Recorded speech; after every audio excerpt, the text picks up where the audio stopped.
Corbel, California Champagne will be popping that Corbel at the finish line after the race. Spider Activewear. Ski Racing Media, North America's leading ski racing provider. World Pro Ski Tour Shop. Get your World Pro Ski Tour items today. Good Idea Beverage. I'm going to have a lot of great ideas and good ideas today. Peak Skis by Bodie Miller. Attention, Bodie Miller, if you're in the crowd, we'd love you to forerun. Hey, thanks to Tough Shed. Dream, design, deliver, install. Also, DNA Vibe. DNA Vibe is a light therapy device used to reduce inflammation and pain in sore muscles or injuries. Also, Seiko Prospects. Did you see those watches they gave out? Oh, makes me want to go out and throw myself down this mountain. Tito's Handmade Vodka. Revo, Heated Corvettes. And, of course, flowlive.tv. If you want to watch us and stream it all day long, flowlive.tv. Also, again, a presenting sponsor, Rocket Mortgage. Also, great to have Keep New Mexico True and Taos Ski Valley. Those are our sponsors. We're a little bit delayed. Get out there, have some fun, stay hydrated, put some sunscreen on. We'll be right back.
jumps and they're doing it. They're going down, doing the turn. Look at this. Watch.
pretty close? Yeah, because if you keep doing that, you're going to create a rut. Yeah, I'm not trying to make a hole. Yeah, okay, thanks.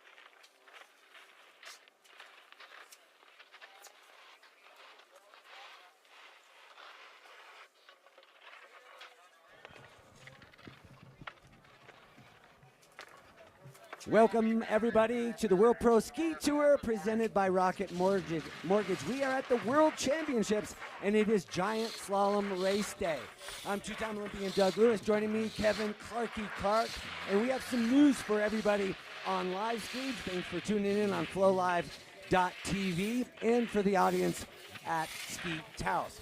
So the update is we are going to start at 10, but a little different format because of safety. Clarky, tell us what the athletes and the jury decided.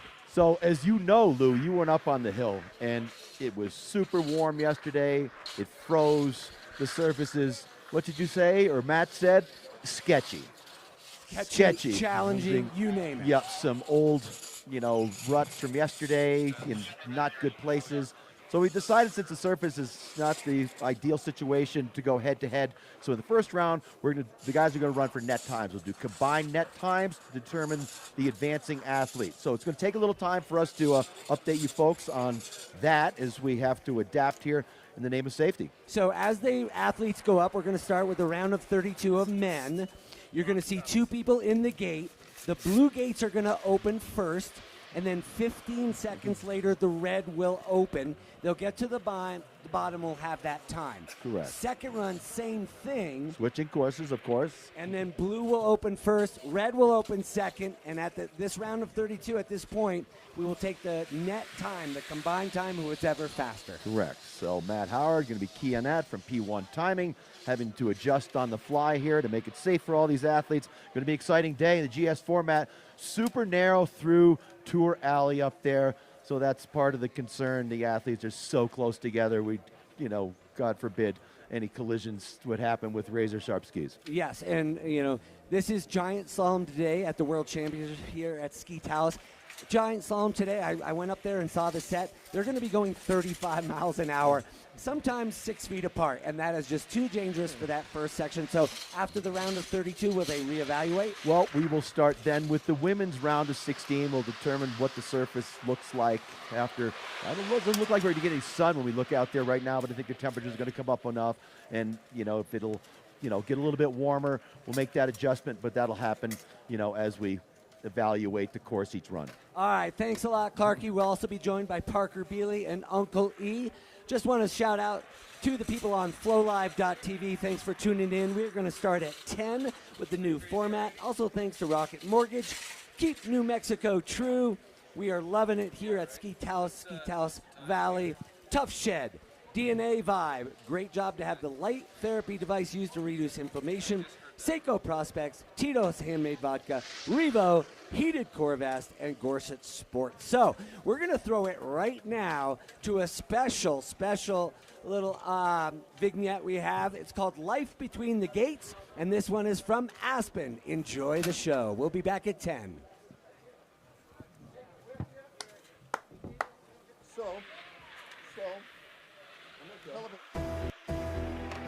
We're here in Granby Ranch, Colorado. A 26-year-old rookie, Drew Duffy, winning the Speed Cup and winning today, putting his stamp on the World Pro Ski Tour. I definitely think Drew Duffy's going to win Rookie of the Year. It's fun just being in the mix with all these guys. I think I still have a target on my back. I think that the other guys want to beat me. It's not that everybody out there was rooting against Rob. It's just nice to see other people win. Next stop on the World Pro Ski Tour is in Aspen Mountain on the classic pro hill of Little Nell. Will a new face win the race? Let's find out now. And the World Pro Ski Tour presents Rocket Mortgage Pro Open. Hey, what's up?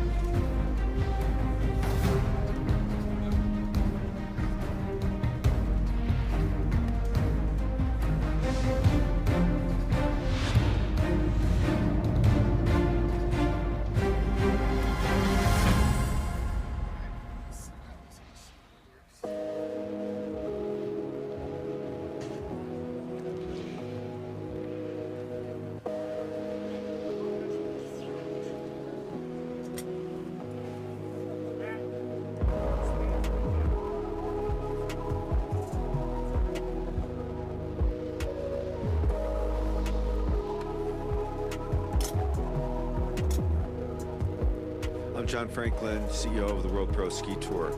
We're here in Aspen, Colorado at the top of the Little Nell Run. It's the first time pro racing has been back here in about 30 years. So we're super excited to get down to the action on this race course. It looks beautiful today, but we're expecting heavy weather tomorrow.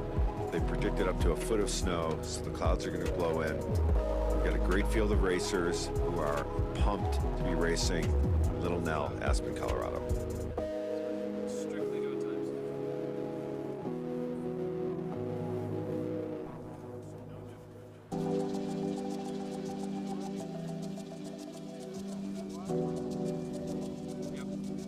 Here we are at the best mountain in the world, Aspen Mountain. It's got awesome skiing, but the fact that it goes right to the base of town, you get off the slopes and you're in downtown Aspen. Aspen, it's a name in the world, you know. Everybody wants to go to Aspen. It's this small ski city, you know. Everybody wants to go there, and I mean, finally, I would never believe like going anytime to Aspen for a race. So this is Wiley Maple. He was on the US team for, I don't know, 8 years or so. Aspen local. He always is gracious enough, him and his pops and mom are gracious enough to host me when I come to town here. We used to live together for like 6 years. Good to have a little reunion here.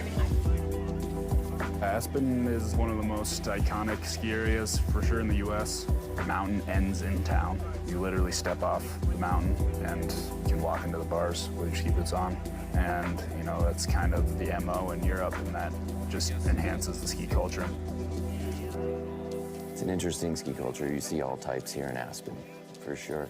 There's people who ski over 100 days every season, hardcore ski bums, and you see the rich and famous. There's definitely a few different sides to Aspen, but I grew up here with the Aspen Valley Ski Club and the race culture, but there's also just a really deep ski culture here. You have the Four Mountains, you have the history of all the big races that have taken place here. And I definitely grew up loving racing, but also just loving skiing. I know that it's expensive. It's like a high-end skiing area. I don't know anything about the hills, really. I'm thinking of us like Dumb and Dumber, going to Aspen, trying to figure it out. So I'm excited to learn more and see the place.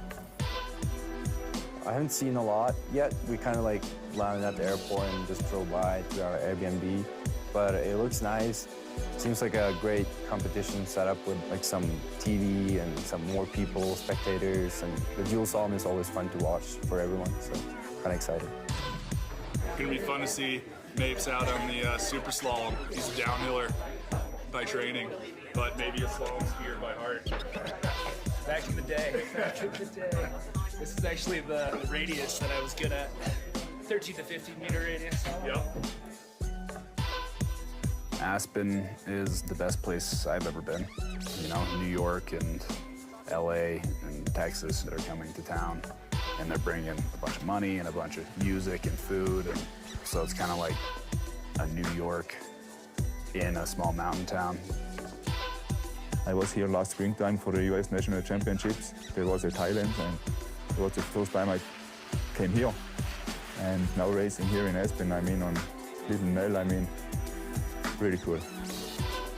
A lot of energy, a lot of spectators. There's, you know, several thousand people going up the gondola and having a chance to take in pro racing at the base of Little Nell. So it's a great spot for it.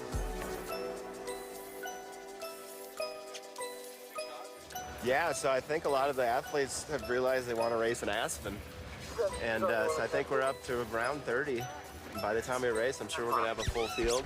And there are some good athletes that have signed up. I saw the list last night. It's always fun to watch, you know, some of the World Cup guys try to beat our guys. Our guys obviously have an advantage because they know the starts and they've done it before and they know kind of how I set. But it's really fun to watch the competition. And the competition this weekend is going to be some of the best in the world.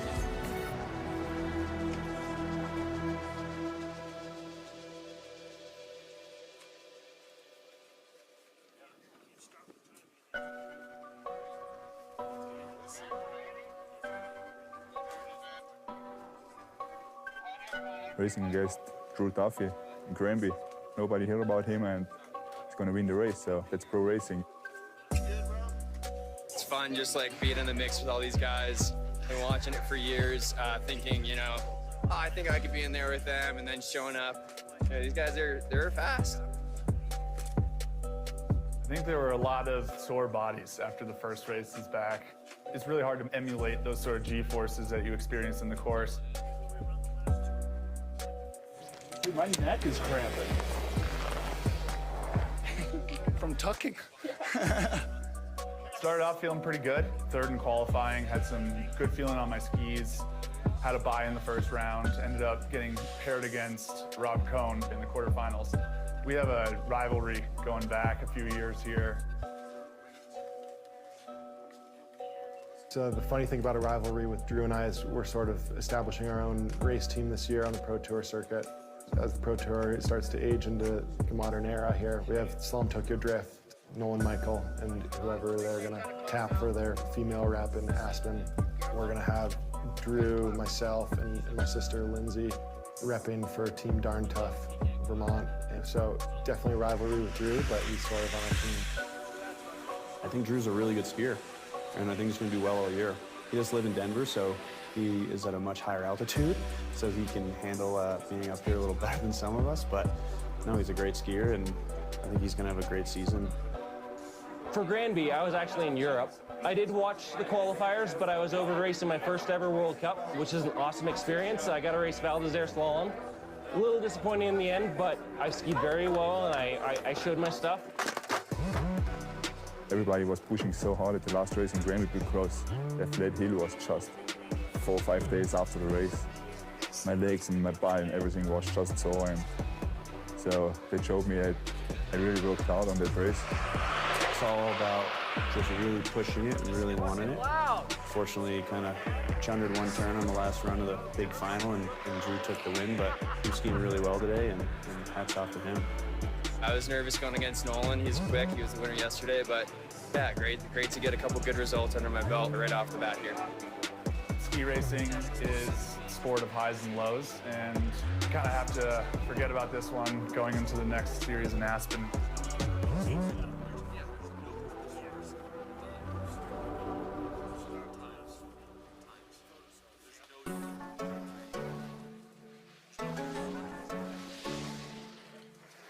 There's pretty much no better venue for a World Pro Ski Tour race than right here on Little Nell. You finish in the Gondola Plaza at the base of the mountain in Aspen, Colorado.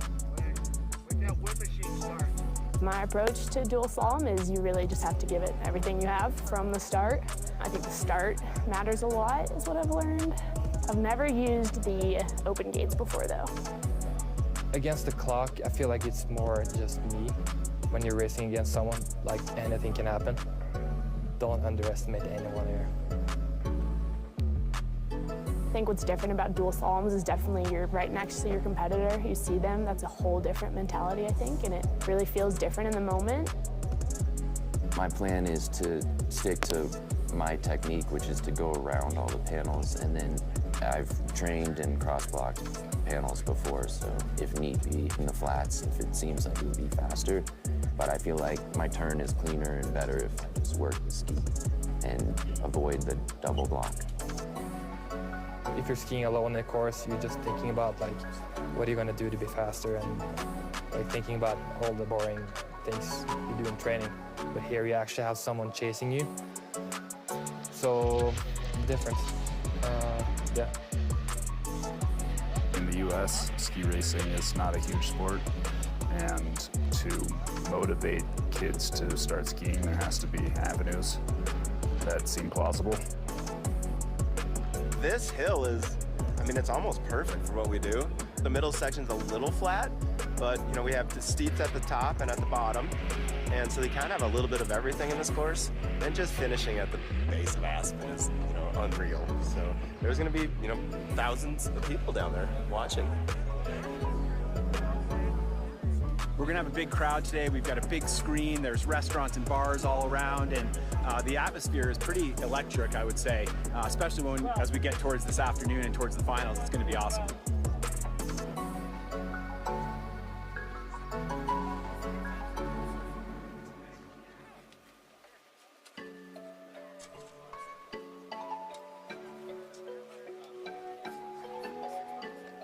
most of the guys from Granby are here. I think Nolan got stuck down in Denver for some weather and travel issues, but yeah, there's some new guys like Sandy Dietz and a couple Norwegian guys, Matthias and Jage, who are pretty quick. And I guess there's some Argentinian guys, but who knows? I didn't really get caught up in the hang-up for the travel. You know, it sounds like Nolan Casper isn't going to make it today. It's great for me. I flew in last Wednesday. Was working down in Boulder. Drove up last night staying at my buddy Wiley Maple's place. My name's Wiley Maple. I was a World Cup ski racer for the last 12 years, and I retired a year and a half ago with the back fusion. My son is Wiley Maple. He was a pretty good slalom skier, but he hasn't run much slalom for about 10 or 12 years. He was a World Cup downhiller for the better part of a decade and a 2018 Olympian. I went to Italy like right after Granby for Christmas for a couple days, visit my girlfriend, and then came back, to Vail and just free skied with Clay Kerwood, who's also here today.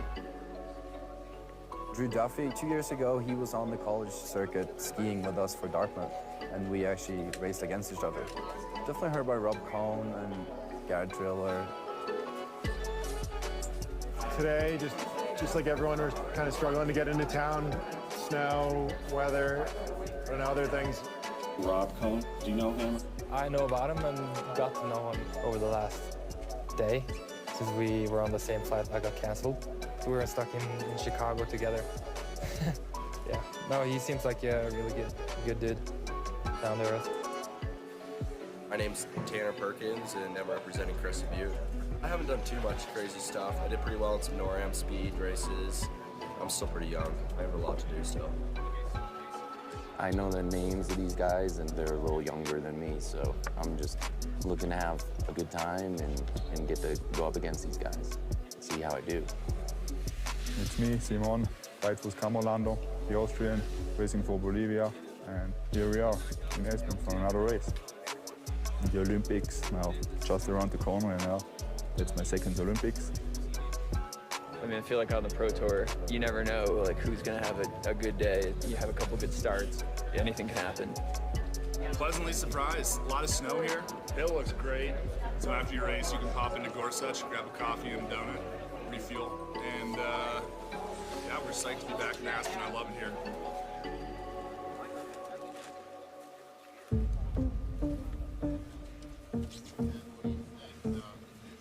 To make the podium tomorrow, I have to ski fast. It's pro racing. You have to send it all the way down, from the first round on until the last round, without mistakes. I won nationals here a couple times. I usually take advantage of the home field advantage in events that are my event. I guess I'm one of the fastest or the fastest guy on the course, as long as the conditions fits me, like the course setting and the snow condition. Especially, when I get this feeling what I'm used to, then that's just another level. I believe just be stable, have good runs, nothing like crazy, just be average good, not a lot of mistakes. That's kind of what Rob Cohen's been doing good, just have clean runs every time, but nothing like crazy. I'm just gonna, believe in myself. I know I've trained pretty hard over the last 10 years, so I think I will be able to hang in there, to just believe. I definitely would pay off some loans. The last year or two with COVID and trying to start a business here in Aspen has been tough. As you know, Aspen's expensive. So. When it's like something happening with the conditions, it's always like a small challenge against myself. But I think I worked hard and I trained, and yeah, I learned from the past races. And yeah, let's see what's coming up tomorrow. I mean, everybody's fast. Like Duffy showed everybody at the last race in Granby. So yeah, very exciting, and yeah, looking forward. It's a privilege to be here. I'm pumped that you guys are putting this on for everyone and keeping it open to anyone who wants to do it. And I really appreciate that. And it's an honor to ski with some of these guys.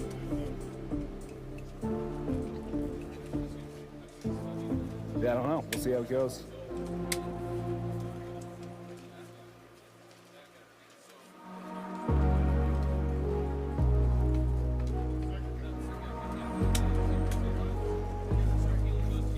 Good afternoon from Aspen, Colorado. My name is Jeff Gorsuch, and we're excited to welcome the World Pro Ski Tour back to Aspen. The tradition continues. We're here outside Gorsuch Ski Cafe at the bottom of one of the great mountains in the world. To see the reintroduction of World Pro Skiing here in Aspen is truly inspiring. I'd have to go back a number of years to the first generation with Bob Viatti and the introduction of World Pro Skiing and all the great personalities and world-class athletes. If I ski well, that's enough to win. Jean-Claude Keely, Andre Duvillard, the Palmer brothers. Palmer puts on a burst of speed at the finish and wins the race. Otto Chudy, Moose Barrows, Spider Savage. I'm skiing well enough to win right now. I know I can win this event here. They were all in my living room because my mom and dad were Olympic skiers. And to welcome everybody back to Aspen and this tradition with the World Pro Ski Tour is just a privilege. The professional racer is a highly tuned athlete, and unlike an amateur who races against a clock, he's a sprinter who races man against man, side by side for 8 runs. I'm Mike Maple, Aspen boy from back in the day. My first exposure to pro racing was right here on this hill, watching Spider Savage race down this very slope. Racers ready! My dad grew up in Aspen, Colorado, and then he actually raced the pro circuit for several years. I pro raced for about a season and a few races. Super fun to now turn the page and have my son participating in an event like this. We have such a long history of ski racing and of World Pro Tour ski racing here in Aspen. This is professional ski racing, where 1/1000th of a second can mean the difference between first place and last. Amazing racing was going on here. Aspen Mountain, Aspen Highlands, over at Snowmass as well. I've never raced on Little Nell. I think it's pretty cool, like the little courtyard down there. It's a nice little finish area. It's really a pretty fair format in that it's not based upon what you've done prior to the race. It's based upon how you perform for the minute. So that makes it, to me, that seems to be pretty fair. There's so many people the last few days swung by up there. They're just like, thank you for bringing us back, and everyone's so psyched. Aspen, Colorado, the deciding race to determine the winner of the $40,000 first prize. The best man will win as usual, whoever that may be today. I don't count on anything. I just take it race to race. And then, of course, now at Aspen on Sunday, we're bringing back the women's tour. People are very excited about that. So hopefully someday we can get, Michaela. And I know Lindsay's always wanted to race against the guys, and she's more than welcome to come here, but now she can also race in the women's category. The roots of skiing and ski racing in America really are born over on Lift 1, and for men and women to be racing dual format for the World Pro Ski Tour is just very exciting.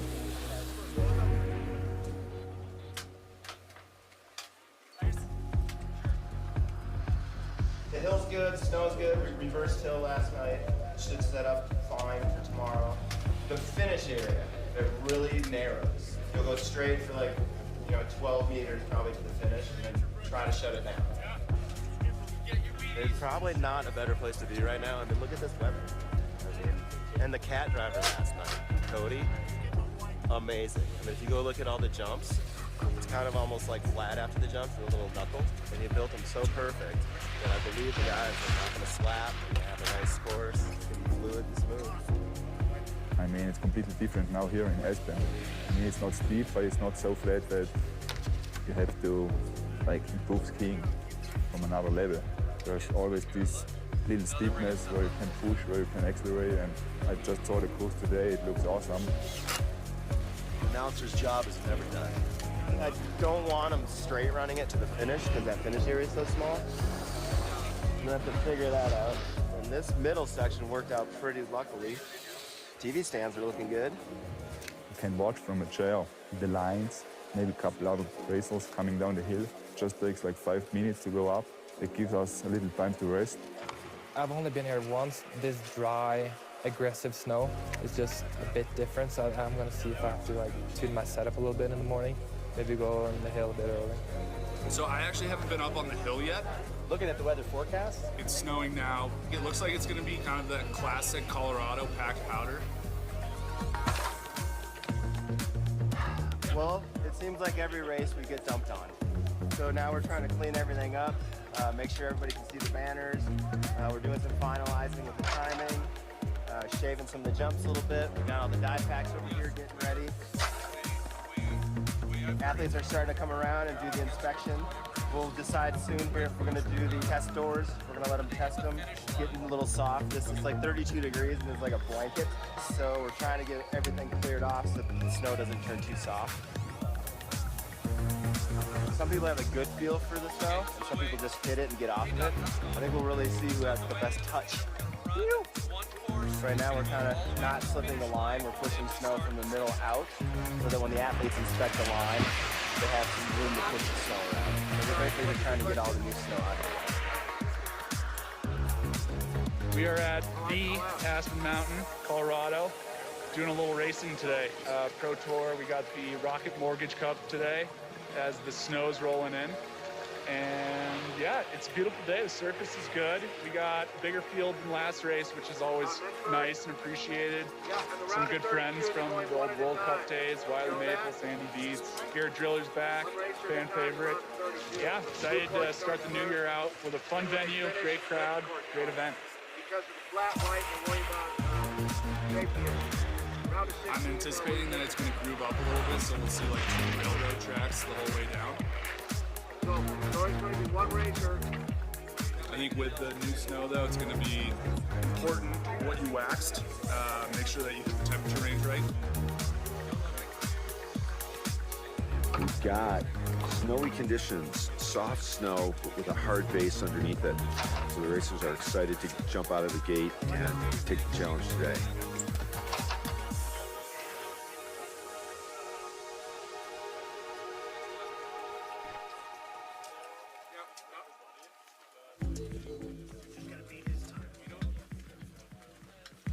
Come on. Start on the left. Yep. I think we're actually ready. You're looking good.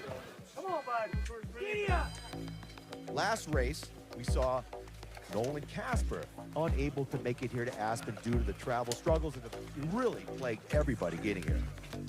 I think Drew's going against Rob, I think. Rob, and I'm going against Simone. So Drew's going to show me the line. Hopefully. Racers ready. Doors open up out of course. They come to number 1, defending champion Robert Cohn over on the blue course side. Drew Duffy on the red, the first of 2 runs in qualifying. We always have Rob and Drew Duffy coming in hot. Duffy and Cohn, 3 evenly matched, big, tall guys. Duffy using that high cross block technique, waiting to come off the bottom bump. All right, good to be here. Everyone's dealing with canceled flights. I don't really have a unique story compared to anyone else. Just had a fun night in Chicago, but I'm here now. Across the finish line, they will go. 25.62 for Cohn. Red course ready. Blue course ready. Racers ready. Yeah, hit my timing perfectly, and then I did the splits. Face planted into the second gate. We're gonna have a nice little solidified groove, so maybe then is when you can't really block as much, and you're just gonna have to adjust, adapt, and excel.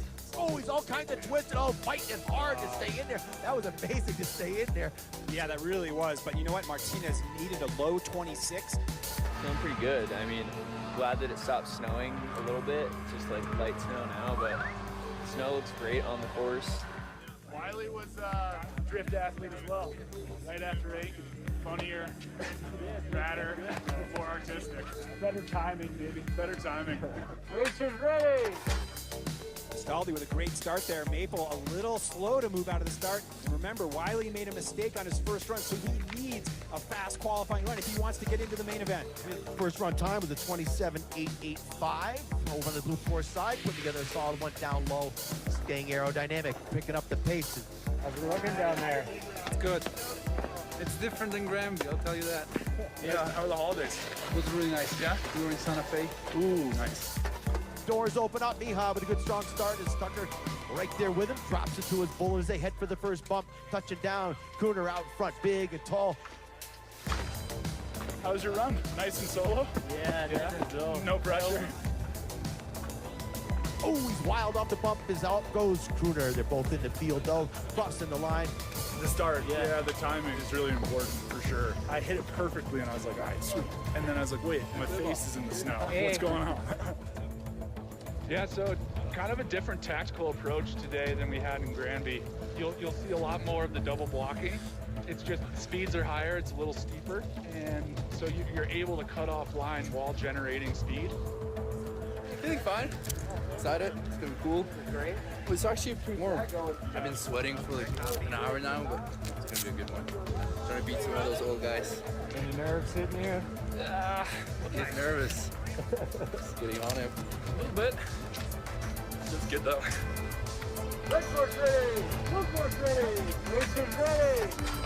Right now on the hot seat over on the red course side, the time to beat to get in that elusive top 4 in his first run. Lindstrom on that red course side, trying to better at 26.37. 26.37 hold by Colby Derwin. I feel like there's good snow underneath. And we're not racing against each other. Yeah. Anything can happen. Pizzini, the Italian, struggled coming out of the start, has drilled plenty of experience with a pro start as we touch down off the first bump. Yeah, you two have probably known each other for a little while, huh? I don't know. Kevin. JT. Kevin Hartman. I think it looks fun. It looks good. I'm ready. Speed should be fine. Sandy Vietze, former U.S. ski team standout on the red. Vietze strong out of the start, leaves JT new to the tour with us here. Just going off of qualifying, you know, myself and Simone, we're kind of the two standouts as the fastest. Let's go, boys. Out on course it goes. Simone right to his counterliner, Michael Ankeny. Ankeny been a bridesmaid here on the tour for so many years. I think that Simone and I were able to find some power while cutting off line, cutting off distance. Across the line will go Michael Ankeny. 26 races, qualifying for only 16 spots, and roll into the finals, yeah? No, I'm asking.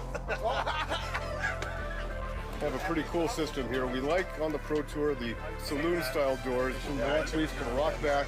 When the doors open, they can spring forward. Racers ready!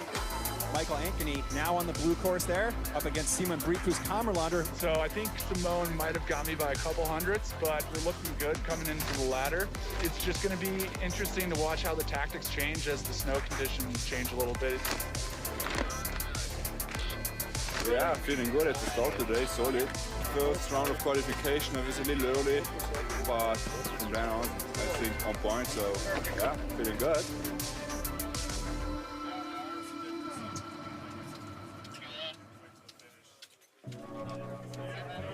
Okay, and who are you? I'm Wiley Maple. Hello, Wiley. I'm Lisa. Nice to meet you.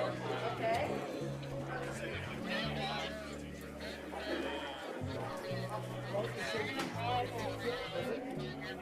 So I want to welcome everyone to Aspen. It's the premiere of the Spider Savage movie. So this is a sneak preview only for people associated with the World Pro Ski Tour. It's super meaningful to me because when I was, 10, 11, 12 years old and my dad brought me to Aspen, I got to watch pro racing on the Little Nell Run. Spider Savage, who we're going to see in this movie, was the first pro champion. And that was the start of World Pro skiing with the top racers in the world. So this is a new take on Spider Savage's life. It was produced by Hayden Scott.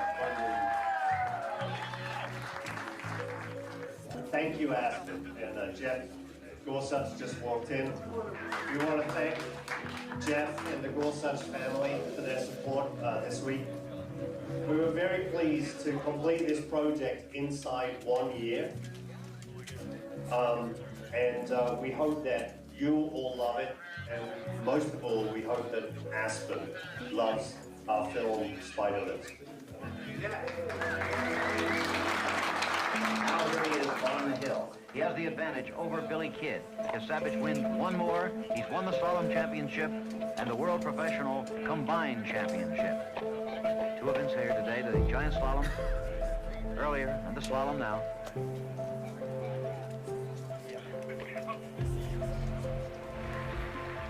I'm totally unemotional racing. I don't hear other people, I don't relate to other people, I don't even want to know about it. My best races are the ones when I can climb within myself and stay there and do exactly what I plan to do going into the run. Spider was almost bigger than life. He was this skiing magnet that everybody paid attention to. It seems as though he took a delight and lived life to its fullest in every way possible, but never quite went over the edge. He was the man. He was the king. He'd already established himself as being the champion. He had proven himself. It wasn't just a flash in the pan. He was a real force in the ski industry and ski racing. Really appreciate you guys coming down. I know it's expensive and it's hard to get around Aspen, but I think it'll be worth it because it's a classic venue, classic race, and we're super excited to be here. So all the best and thanks for joining us.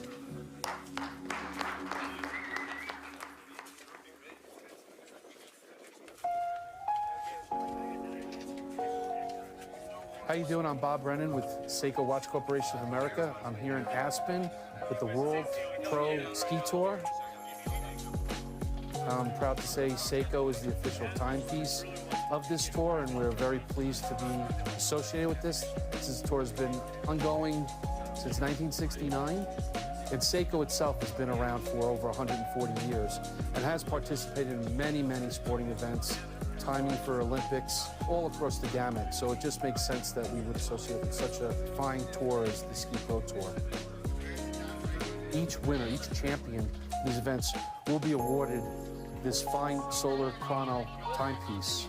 And we're so excited to put them on the wrist and very proud for this association. So with that, we're very excited and happy to be here.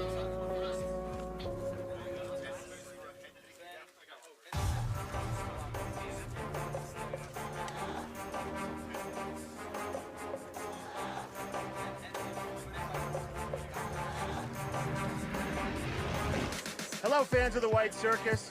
We are here in snowy Aspen, Colorado, and for the next 30 minutes, brace yourselves for some edge-of-your-seat excitement as the best ski racers on the planet challenge their grit and their determination, their patience and their wits tested right here on Little Nell. And this is the new World Pro Ski Tour presented by Rocket Mortgage. Touch gloves. Get it on. Yeah. We're dying still.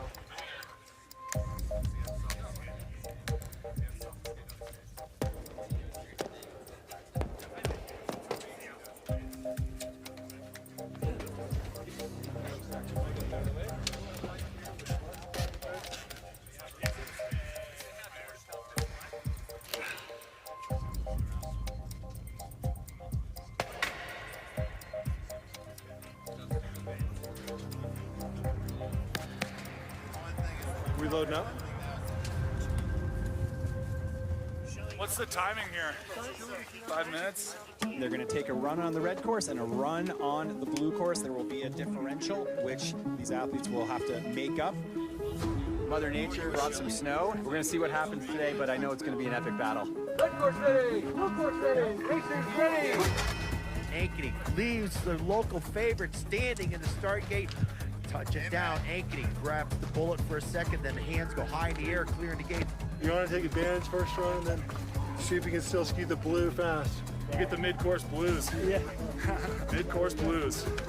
Oh, Maple wild off that jump. He pulls it together. Ankeny going to cross. The clock will tick down. 7, 2, 3 going to Ankeny. Racers ready! Gruner hits the doors hard and he buckles him over, but still manages to get out strong over Cone. You know, it was interesting. Cone didn't barge, didn't hit the gate, but was just slow to come out of him. So this is a head-to-head battle right here. Snow soft today. There'll be a little bit of a rut or double track. We'll see how we push through it. It's Miha touching down first, but Cone, he's known for closing at the finish line. It's still Miha out front. Gruner crossed the line first. First couple of us went pretty quick. I don't know if it like rutted up or something. Racers ready! Oh, looks like Duffy with a good strong start. Lindsdahl right there with him though. They drop down the pitch in the first bump, touch it down. It's Duffy. We got like probably 3 inches in between qualification and the elimination round, so just got to adjust, take some different tools out of the toolbox and rip it and rip it. Duffy's starting to pull away. It's Duffy at the bottom bump. It's all Duffy with the save at the bottom. Now we're shoveling. Yeah. That's what I'm talking about, baby. Racing ready. Tefray gets right up against the doors. That kind of knocked him off balance a little bit. Simone out in front by about maybe half a ski's length on the blue course side. Everything went as I planned it. It's amazing. I ski fast in the blue one now, giving everything on the red. Racing ready. Bang, go his doors open. Wiley in chase. Yeah, Ankeny had a great advantage there, and knowing his reputation on this circuit, this is all Michael Ankeny. Feeling good. Had to put the beat down on one of my best friends, so heart's a little heavy, but safe to say I might be sleeping on the floor. And Wiley's off. Wiley goes off, trying everything he can. Ankeny goes on. Winner buys first beer? All right. Red course ready, blue course ready, racers ready. Run, he hits the doors, tries to get out as hard as he can. The run really comes at you quick. There's fast tempo, which is fine. Proud of it. B+ run. Oh, he lands a wild cone, pulls it together. It's going to be Robert Cone. Red course ready, blue course ready, racers ready. And out on course they go. So Duffy on the blue course side with that advantage.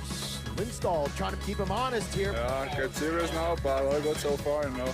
Still pretty confident, pushing, and we'll see. Racers ready. Right now it's a Pro Tour at Aspen, and off he goes. Oh, trouble for Matthias. It is Kamelander out front with the advantage after the first run. It's still Simone Kamelander controlling this, just second of 2 runs in the quarterfinals. Who's going to take it this time? Dibs. Hopefully I'll grab it. Racing ready. Out they go. Couldn't get even start. Ankeny on the red, Cone on the blue. Maybe Cone got a little bit of a jump on him. Into the first bump. It's Ankeny touching down about dead even. Start matters like always, but hill run's different. The gates really stack up on this last year.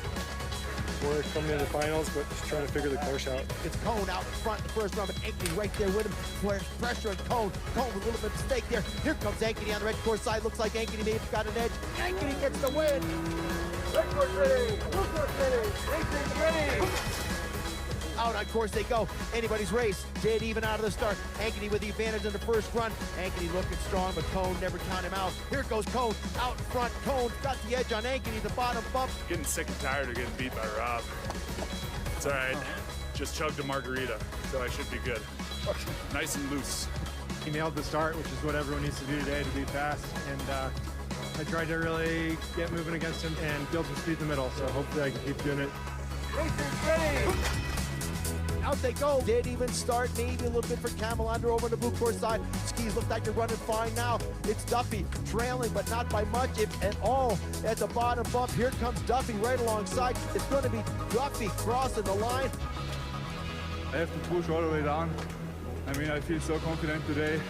I hit everything you start out. It's working good, but like the speed is not there yet. So pushing, and seeing how fast I can go.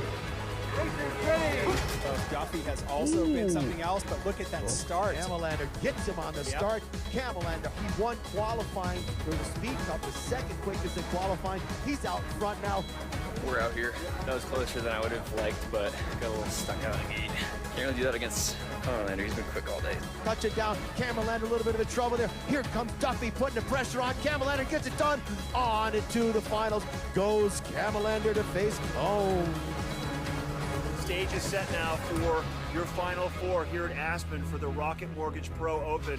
We've got Michael Ankeny, we have Robert Cone, we have Drew Duffy, and Simone Brightfist Kamelander. Fourth, out he goes. Ankeny with a good strong start. Looks like he may have got a jump on Duffy as they head for the first jump. The door's opening evenly as Ankeny down, maybe by about a quarter ski length. You just got to really go for it. I mean, everybody, is charging and trying to go super fast, and yeah, you can't really let up at all. You just got to take a risk and build speed wherever you can. As they go by the second camber platform and off the bottom bump. Oh, wide and wild is Duffy. Ankeny holds on to it. Looks like it's going to be Ankeny crossing first. This is anybody's race, even with the advantage of 0.2 of a second. Racers ready. Ankeny looks like he's got a little bit of an edge dropping down the pitch. He had that 2.25 advantage, so that's where the door differential open for him. Drew Duffy right there putting the pressure on. Duffy younger.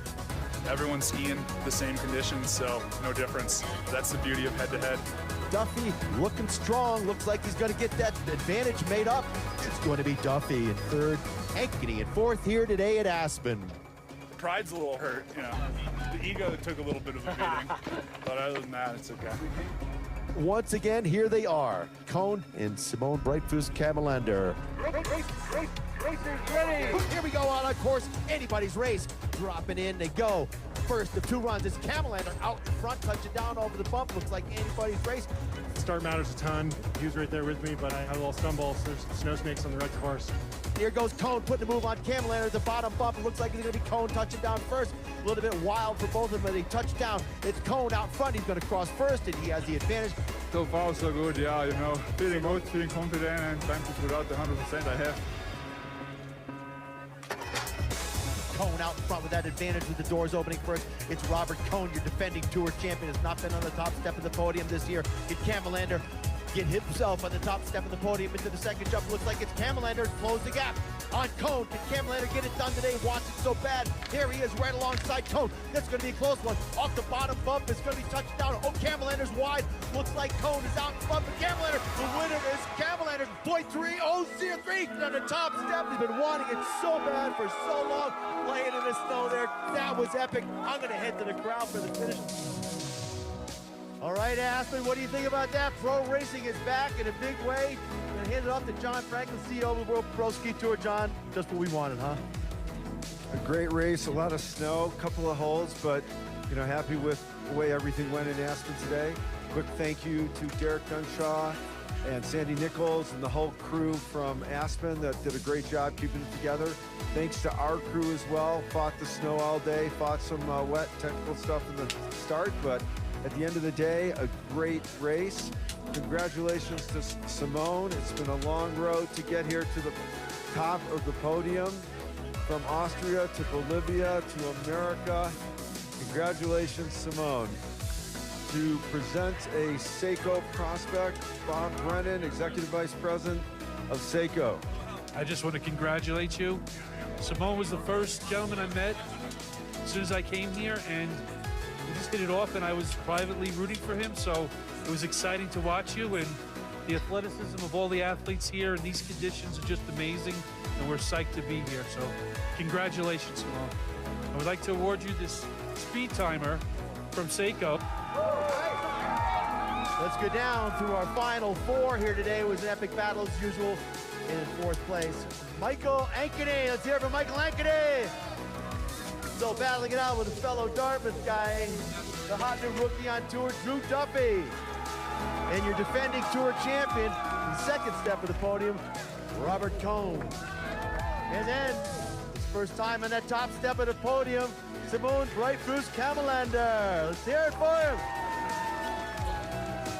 Simone, a few words? I mean, wow. What should I say? Thank you. Thank you to everybody, you know, who made it possible. Friends, family, especially to Kestle. They gave me pretty fast rockets, and I mean, yeah, unbelievable. Thank you to everybody. Simone, not only you get the watch, you get a check for $10,000 first place prize money. So you can use that on your way to the Olympics for Bolivia. All right, let's hear it for him, everybody. One more time. Your final four at Aspen will be back out on the hill tomorrow, along with the ladies. So one more day. It's going to be a Bluebird day. Enjoy that powder. We'll see you tomorrow here at Aspen, Colorado. Red first or blue first? Okay. Yay. That's sorted out. Okay, guys, we're about to roll. Come on, Ian.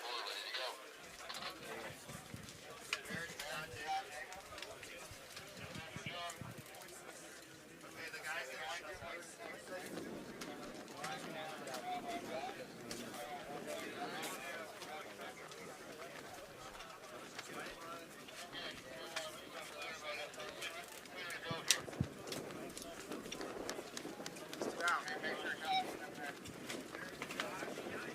welcome everybody to the World Pro Ski Tour Champions presented by Rocket Mortgage. This is the World Championships, and today is Giant Slalom Day. And I want to welcome everyone to Ski Taos. I'm Doug Lewis, two-time Olympian, joined by Clarky. Clarky, there's a lot of stuff going on. I was wondering if you could boil it down for us, because we have a change in the way we're going to run this first couple runs. Well, it's springtime in the mountains, Doug, with cold nights and warm days. The track is very sketchy. Sketchy, chowdery, chunder, challenging. It's tough out there. So to take into consideration the safety issues of racing head-to-head in a really close, narrow Pro Tour alley, we've decided in this first round to go single run. So the red course will go first. He'll finish his run. The second guy in the course will go. His time will be determined after he crosses the finish line. Essentially combined time, but with the max differential that we use in pro ski racing. Let's say, for example, Lena Straza and Andrew Hancock will be the first pair. Straza crosses the finish line, like we said, in 25 seconds flat. Andrew crosses the finish line further behind, like if it was in differential. It was a 27. Right, and then we will take Straza's time and add that 1 second max differential. They'll go back up, take their second runs, and we'll know after that second run with the combined time who's moving on. It's still combined time. The penalty, if you are behind more than a second, the penalty will be just 1 second. Now, let's do this. If, as we watch some of the forerunners testing this course, see how fast this giant slalom is. So say you run, you get a 25, I get a 25.05. I only lose by 500ths.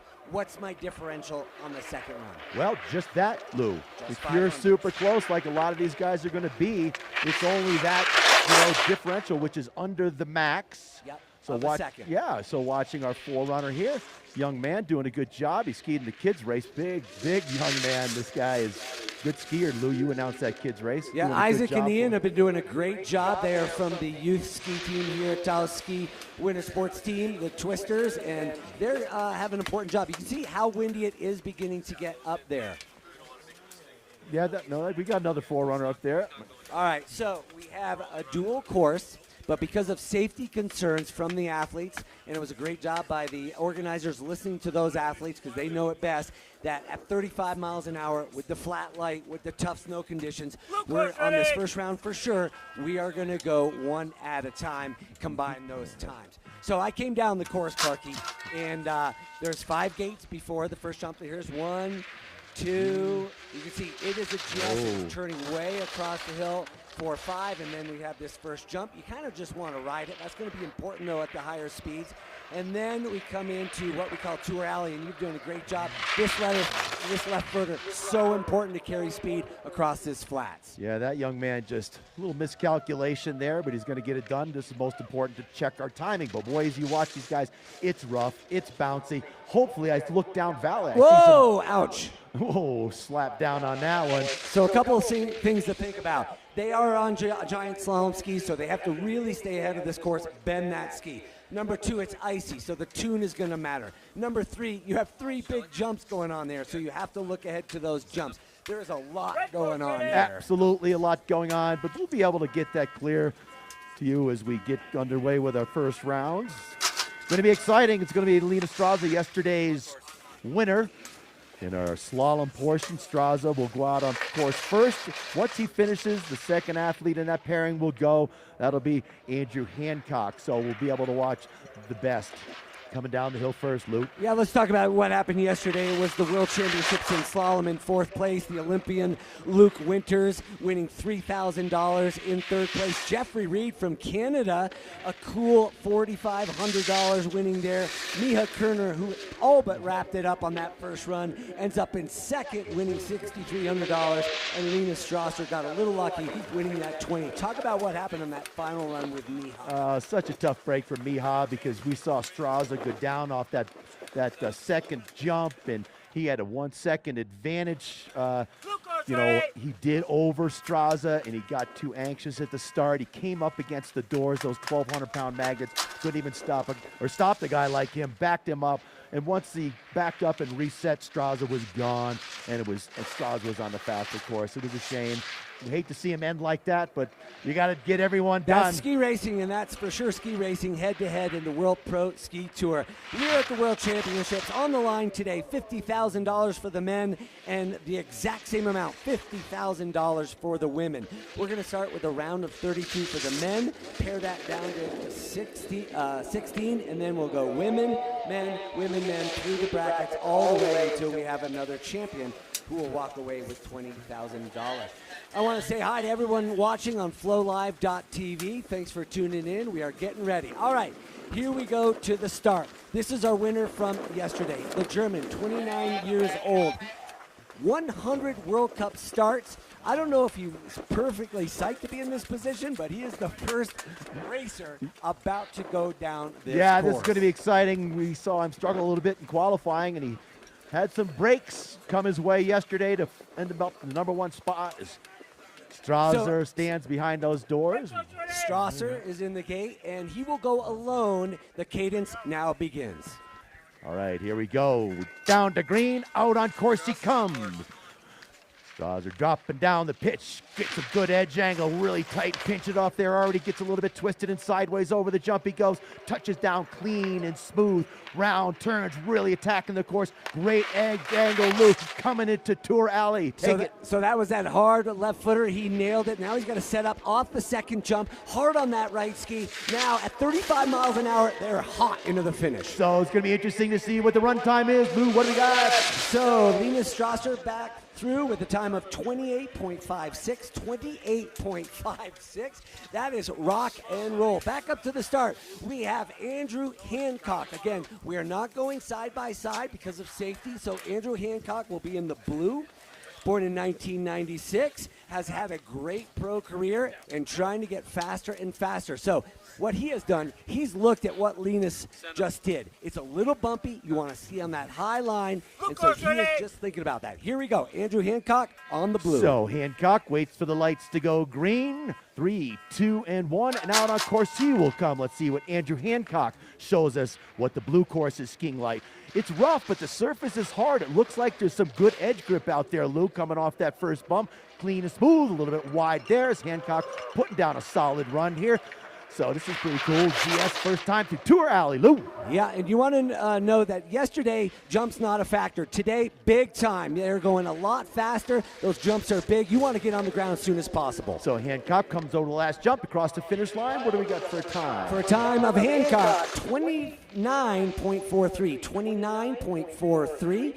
So he is just within a second behind Linus Strasser. So first pair. Now back up to the top, we have Tanner Perkins on the red. He is the one that took out the Olympian River Radimus yesterday, so he is riding high. A big win yesterday on the first run in the slalom. He's been as good as fourth in Steamboat. Now he is ready to rock on the red course. So Perkins looking on. All these guys sporting mustaches now, kind of the new look out there. The Holy Casper. Out on course comes Perkins. So down the pitch he goes, super steep up there. You can see how much edge angle they get. It's so crucial. Oh, one outside ski high in the air, gets it done on the inside ski. Attacking the course is Perkins. Clean and smooth. The track looks like running pretty good, Lou. Yeah, right here you want to get super smooth, very quiet. Let those skis run down the hill and then prepare for that jump. And then boom, 4 more really hard turns, especially these right footers into the finish. So over the bottom jump he goes. Let's see how he stacks up against Strasser. So Tanner through with a 29.53, 29.53. That's the third fastest time, and there's only been 3 racers, so the slowest so far, 29.53. Now back up to the start to the blue gates. We have Trevor Philp yesterday, and he is from Canada, Calgary, 29 years old. 14th yesterday, not pleased with that. He wants to move up today. So the lights go yellow to green. Philp out on course. Drops down on the blue course side, or second run on the blue side. Good high line, clean skiing. Got to stay to the outside. Big pressure on the outside ski. Absorbs the bump well. That runs smooth up there. A little bit bouncy up there as he comes into Tour Alley, Luke. Yeah, big foot on the left footer. This is interesting. This blue course different. You got to ride the bank on the blue course. On the red course, it's much flatter. So I think it's advantage blue course as he comes into the finish. Philp over the bottom bump. Across the line he goes. His time time of 28.59. Lou? 28.59, 28.59. That is 0.03 of a second behind Lena Strasser. So Lena Strasser on the slower course still has the fastest time at 28.56. Now up to the start. You can see not sunny today. It is very flat light. The wind's going, so a lot of challenges for these racers in the starting gate. 13th yesterday, Philippe Ferretek, 2022 National Slalom Champion. All right, this guy knows how to win. He's big, strong. He's in it for the fun and the money. Here he goes. Here goes the cadence for Ferretek. The check out on course. He goes. Good, powerful start. Drops into the blue-red course. Clean, smooth arcs for Ferretek as he tacks the first bump. Clean and smooth, lides with a good line. Drops down to his bullet, working the ski well. Good high edge angle, low into the aerodynamic position. He comes to you, Lou. And you want to see there is some red and blue dye on the course. That is to help the racers see. It is flat light out there, and at 35 miles an hour, you definitely want to know where you're going. So head for the finish line, posting a time of, Lou, what do you got? Freitag has a 28.86, 28.86. Still Lena Strasser has the fastest time, but Philippe has 28.86. So packed pretty tight, Lou, so far. Yeah, now on to the blue course. We have Garrett, the main man driller from Montana State. He's been an NCAA great racer, also has been on the Pro Tour for a long time. Fun to ski with, very powerful. Here he goes. So Driller looking serious here today against Ferretek. Comes out on course on the blue side. Let's see what Driller has. Spent the season skiing World Cup. This is going to pay off today in his good hard snow. Over the first jump goes Garrett. A little bit wide, flying far. Driller not really doing a good job on that jump up there. Catching some big air as he comes to the tour alley, Lou. Fly like an eagle. A little bit wide out there, rolling down the windows. He ran his first World Cup this year, so this guy has been on the World Cup Tour, but loves the World Pro Ski Tour. Going a little straight, barely makes it. Man, he barely makes that one. Tough run for Driller. His time, a 28.63, 28.63. As I said, Lena Strasser still has the fastest first run time at 28.56. That was a fast time despite some of the errors he made. So good stuff for Driller. It doesn't matter what you look like. It matters what the clock says. That's what they say to me all the time. All right, 23rd yesterday. This is Yaga Lindstall, 24 years old. Second place in Aspen earlier this year. This guy definitely one to watch. Big, strong, he likes to focus in. Giant slalom, you got to be more patient. Let's see if he is. Lindstall focusing on the lights. It goes green. Out on course he comes on our fourth pair. Lindstall will be facing Cone in this round as he works the top part of the pitch, trying to keep good contact with the snow. Skis bouncing around, doing some wild things, Lou. Around the last turn, that right footer and into the left in. Coming to you, Lou. All right, very smooth skier. It's bumpy out there, but this guy is making it look smooth, really trying to be loose in the ankles and knee. Beautiful flight right on line. This is going to be good. Lean, landing on edge, looking fast across the line he goes. And the time, 28.81. 28.81 puts him into fourth place on this first run, but he is going head-to-head now with Robert Cone. Robert Cone is such a veteran, knows exactly what he needs to do. I asked him, why do you always wear that neck gaiter? He goes, that just keeps my neck warm, my chest warm, and you want to be warm, especially today, because it is nasty. Yesterday, Robert Cone 7th. He's on the blue course. He's going up against Yaga, and we are about to see the champ explode out of this gate. So as we watch Cone go, let's take a look at the total points for the overall World Pro Ski Tour standings. 197 for Cone. Michael Ankeny with 189 as Cone drops down on the blue course side. Low, clean, and smooth. Let's see how Cone handles the GS with skiing slalom for the last 3 years on the Pro Tour. A new event for us here at the World Championships. GS Robert Cone grabbing the bullet. Going by that little delay, Lou, coming at you through Tour Alley. I love how he's just pushing those hands forward, trying to keep him up for it. That not only breaks the wind, but also keeps everything on the front of the ski, and that's exactly where you want to be. So to the line goes Cone. What do we got, Lou? We have a time of 29.01, 29.01. And he is trailing his partner that he's racing, Joachim Lindstall, with a 28.8. So we're moving on to our next set of racers. In the gate will be the Wolf, Simon Kamelander, 29 years old. He's been first, second, third, and fourth on the Pro Tour, but he loves winning, and he loves that paycheck. So here we go. Simon, the Wolf, Kamalander in the gate.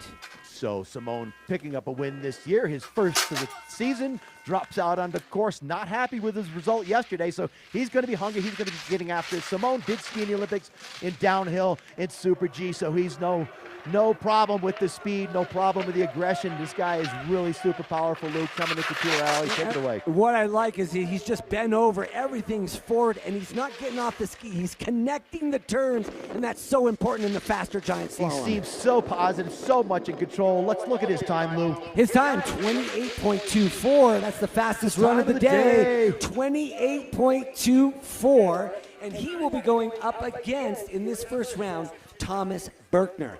Thomas Berkner skied in Beijing, both the slalom and the GS. So we've got an Olympian and a World Cup Pro Ski Tour racer. He's had 10 World Cup starts. He's been in the World Championships as well. So here we go. So that speed skiing paying off for Kamalander with the fastest time. He looks super confident. Luis looks super cool as he watched the Argentinian Berkner drop out onto the pitch on the blue side. Good clean turn for Berkner, getting tight on the gates. Good high edge angle. 30-meter skis today these guys are using. Boy, if you ever skied on those, you can barely get into turn, but these guys, no problem. Oh, look at that ski, that delay, Lou, that always gets me. So he is on the faster course from yesterday. We'll see if that proves true here. He is having a good run, a little bit in the back seat, rolling down the windows. Get forward, my man. Berkner working it clean across the line he goes, Lou. 28.57. So if you look at Simone and Tomas, they are separated by only 0.3 of a second. Simone has the lead going into the second round. All right, back up to the start. In the red course, Tobias Kogler, former NCAA champion. Watch this guy, really connects the turn. He's super strong. So the Austrian waits for the cadence. The lights to go green. Out he comes on the red course side. Super steep up there. Get a little better perspective today than in slalom. You can really see the high edge angle as he works the top of the course. Clean and smooth over that jump.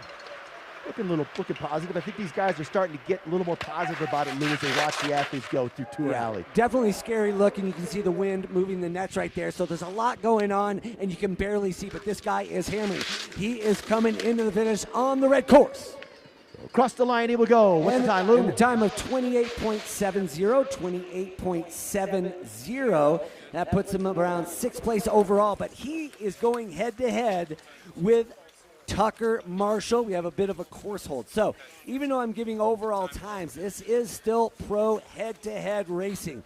Tobias Kogler is now in the finish line on the red course. He will be waiting for Tucker Marshall in the blue. He was 9th place yesterday. Tucker's from Vermont. Does a great job trying to fit in a lot into his world, building houses, taking video, racing, training, coaches. This guy has a lot going on, but a great Pro Tour veteran. Absolutely. Great to have Marshall here. Great spirit. Been with us from the beginning. So, interesting fact right here, Lou. Every single pair so far has been under a second split. No max differentials being applied so far. There was a lot of chatter about what was going to happen once we got going, but it's working out perfect. And everybody packed. That's really super cool to see.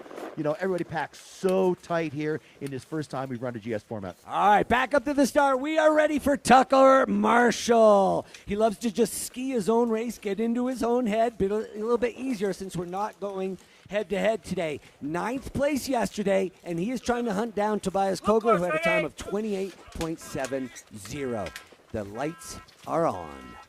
2 more yellows to go. Green, doors open up. 1,200-pound magnets holding the athletes back.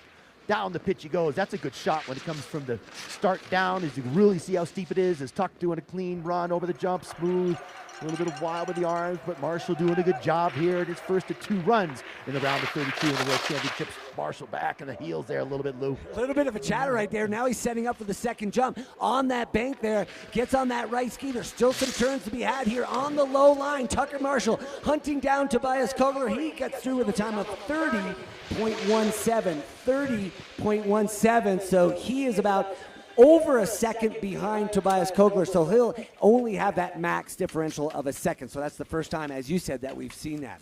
Okay, back up to the start. We've got Addison Dvorak age 26. He'll be in the red. He was 11th place yesterday in the slalom, and he skied for the University of Utah. A couple of NORAMs, recently retired. This guy is big, strong, and he's about to explode out of that gate. Dvorak waits for the lights to go green. Oh, a little bit of a stagger coming out of the start there. Kind of missed a pole plant as he drops down the pitch. Really working his skis, stepping it up. Try to get a good high edge angle at the top of the turn. He's got to stay up on high, up on those edges, man. That's where the power is in the turn. Working it clean now. Down in his tuck he goes. Coming to you, Lou. The Tour Alley. I want to shout out to Barrett because these courses, red and blue, are very similar today. No big differential as here he comes. Addison Dvorak trying to set the pace on the red course through with a time of 29.10. 29.10. So he's done in the red. Who's he going to face? He is facing Sam the Moose Morris out of Maine. This guy is a downhiller, has been running World Cup all year long. He's made it to the round of 8 twice back in Sunday River, so he knows how to do it. Might be a little easier for him because it's only one against the course today. Here he comes. I think Sam's going to do well in his format as speed skier. Used to this hard, fast snow up at Sugarloaf, Maine, where he's from. Down the pitch goes Morris, the downhiller. U.S. ski teamer. Morris over the first jump. Clean and smooth, a little bit wide there, but a nice landing. Gets some good energy out of the ski. Morris approaches Tour Alley. Do that delay. Ooh, gets on the inside there. Losing that outside ski for a bit, Lou. That's going to be tough for him. This guy is so comfortable when going straight. It's a little bit tough for him to make those turns, but this guy is so strong. That's why I call him the Moose. And Moose hunting down Dvorak. He's coming through with a 29.29, and that is just under about 19 hundredths of a difference between Aspen and Sam Morris. So that will be a tight one for sure. Our next duels, heading up to the top, this will be Camden Burke. He was 28th yesterday. His brother Keegan had a tough one in the round of 32 qualifying, but here we go. He's in the gate. The brothers Keegan are from Maine. He's a rookie. He hasn't skied in a while. He's had some injuries, but he's ready to send it. So Burke is facing off against Luke Winters, but he goes first on that red course solo. Out on pitch he goes. Aggressive start, good high edge angle. Working the ski well. Trying to really get some good positive juice out of the ski over the jump. A little bit wild, gets the turn out of control a little there. But Burke really strong, powerful guy. Into Tour Alley it goes. Lou hammering away in the gates. Take it. He's just fighting to keep those arms forward.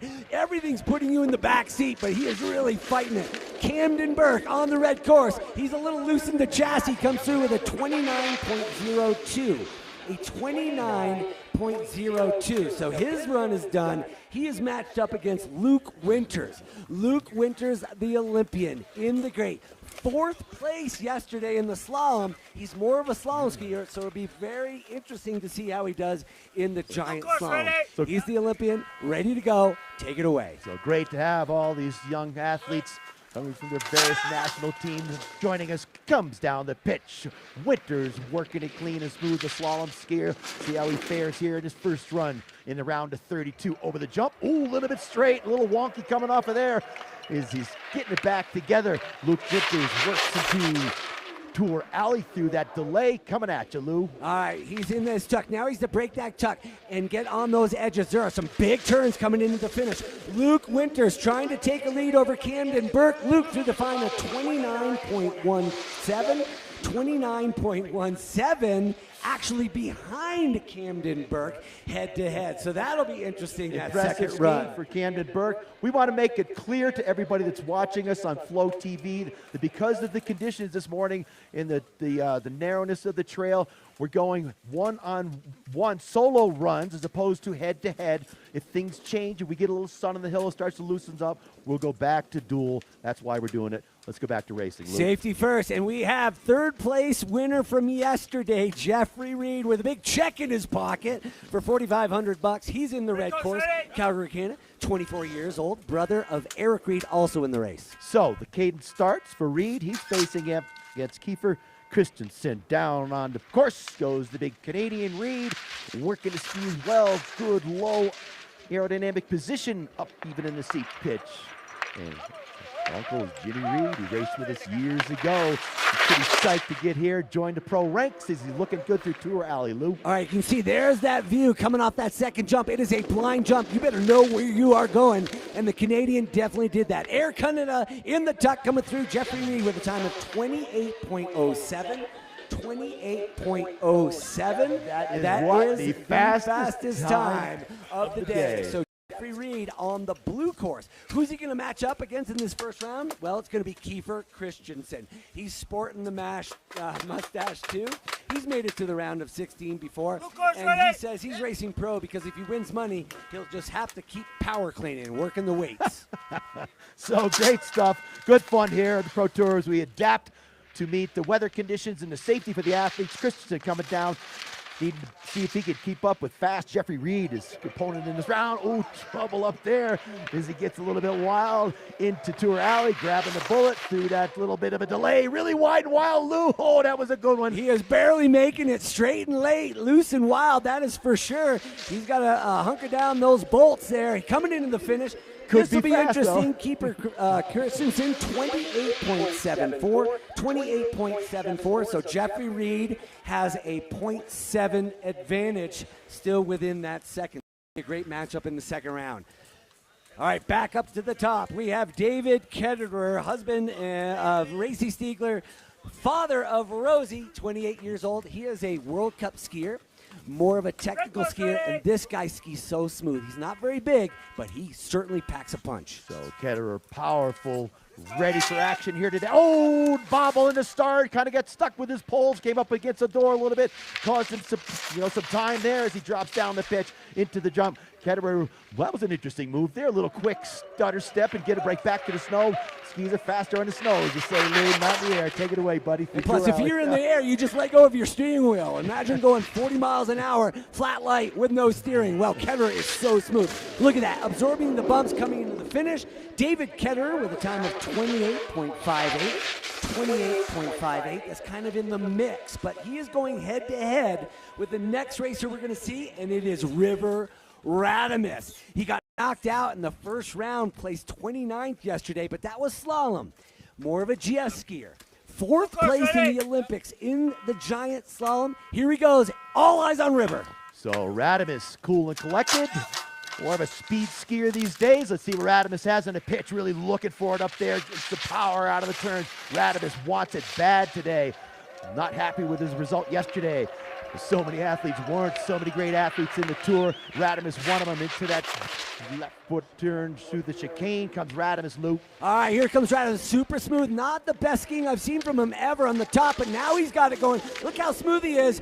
Dragon Knucks. River Radamus through with a time of 28.34. 28.34. So he has about 24 hundredths of a second lead over David Ketterer. So, very close race. I'm going to be looking forward to that second run. So we've only had one max differential. That was on the pair between Marshall and Kogler so far, Luke. All right, we've got Alex Lever in the red course. He'll be up next. He finished 12th yesterday. Just retired from World Cup, a great career. Three-time champion with DU. Here he comes, Alex Lever on course. Lever back in the tails of the skis, fires out of the start. Good, powerful start for Lever as he drops down the pitch. Good, clean, turns up in the steep section. High edge angle, positive, running a good clean line. Lever over the first bump, touching down, looking clean, looking smooth. Lever drops down to a bullet now as he heads to Tour Alley. One or two more turns. Lou, take it away. I mean, this guy uses his height so well. Just gets those legs out from under him, using them as shock absorbers. A little bit low on that line off of that second jump. Now he's got to straighten it out. Alex Lever through with a time of 29.22. 29.22. So he will be matched up against on this first round with Drew Duffy, who we're going to see on the blue course next. Drew Duffy will be going against Alex Lever. All right, Drew Duffy, 26 years old, and he did a flip out of the start, but he's also been a winner on the World Cup Tour. Here he comes, Drew Duffy on course. So Duffy with a win this year in his second race on the Pro Tour up at Grand Virance. Let's see what Duffy has for the steep pitch up here. Duffy clean and smooth, a little bouncy up there. Some ruts left over from yesterday as Duffy heads for the first bump. A little bit wide there, but clean for Duffy as he's working that middle section down.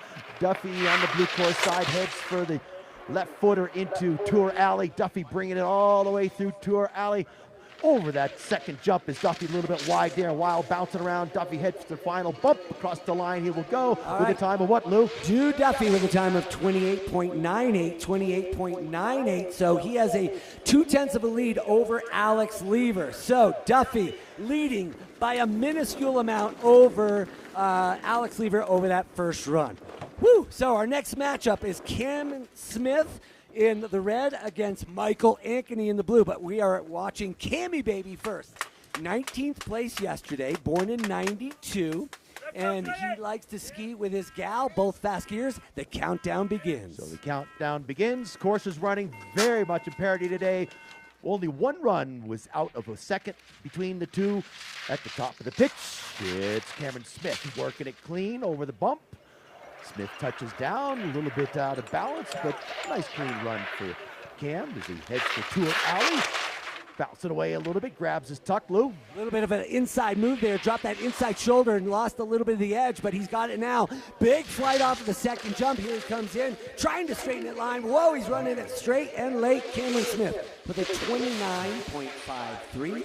29.53, so his time is in the books. The person he's going against now at the top on the blue is now Michael Ankeny, the champ.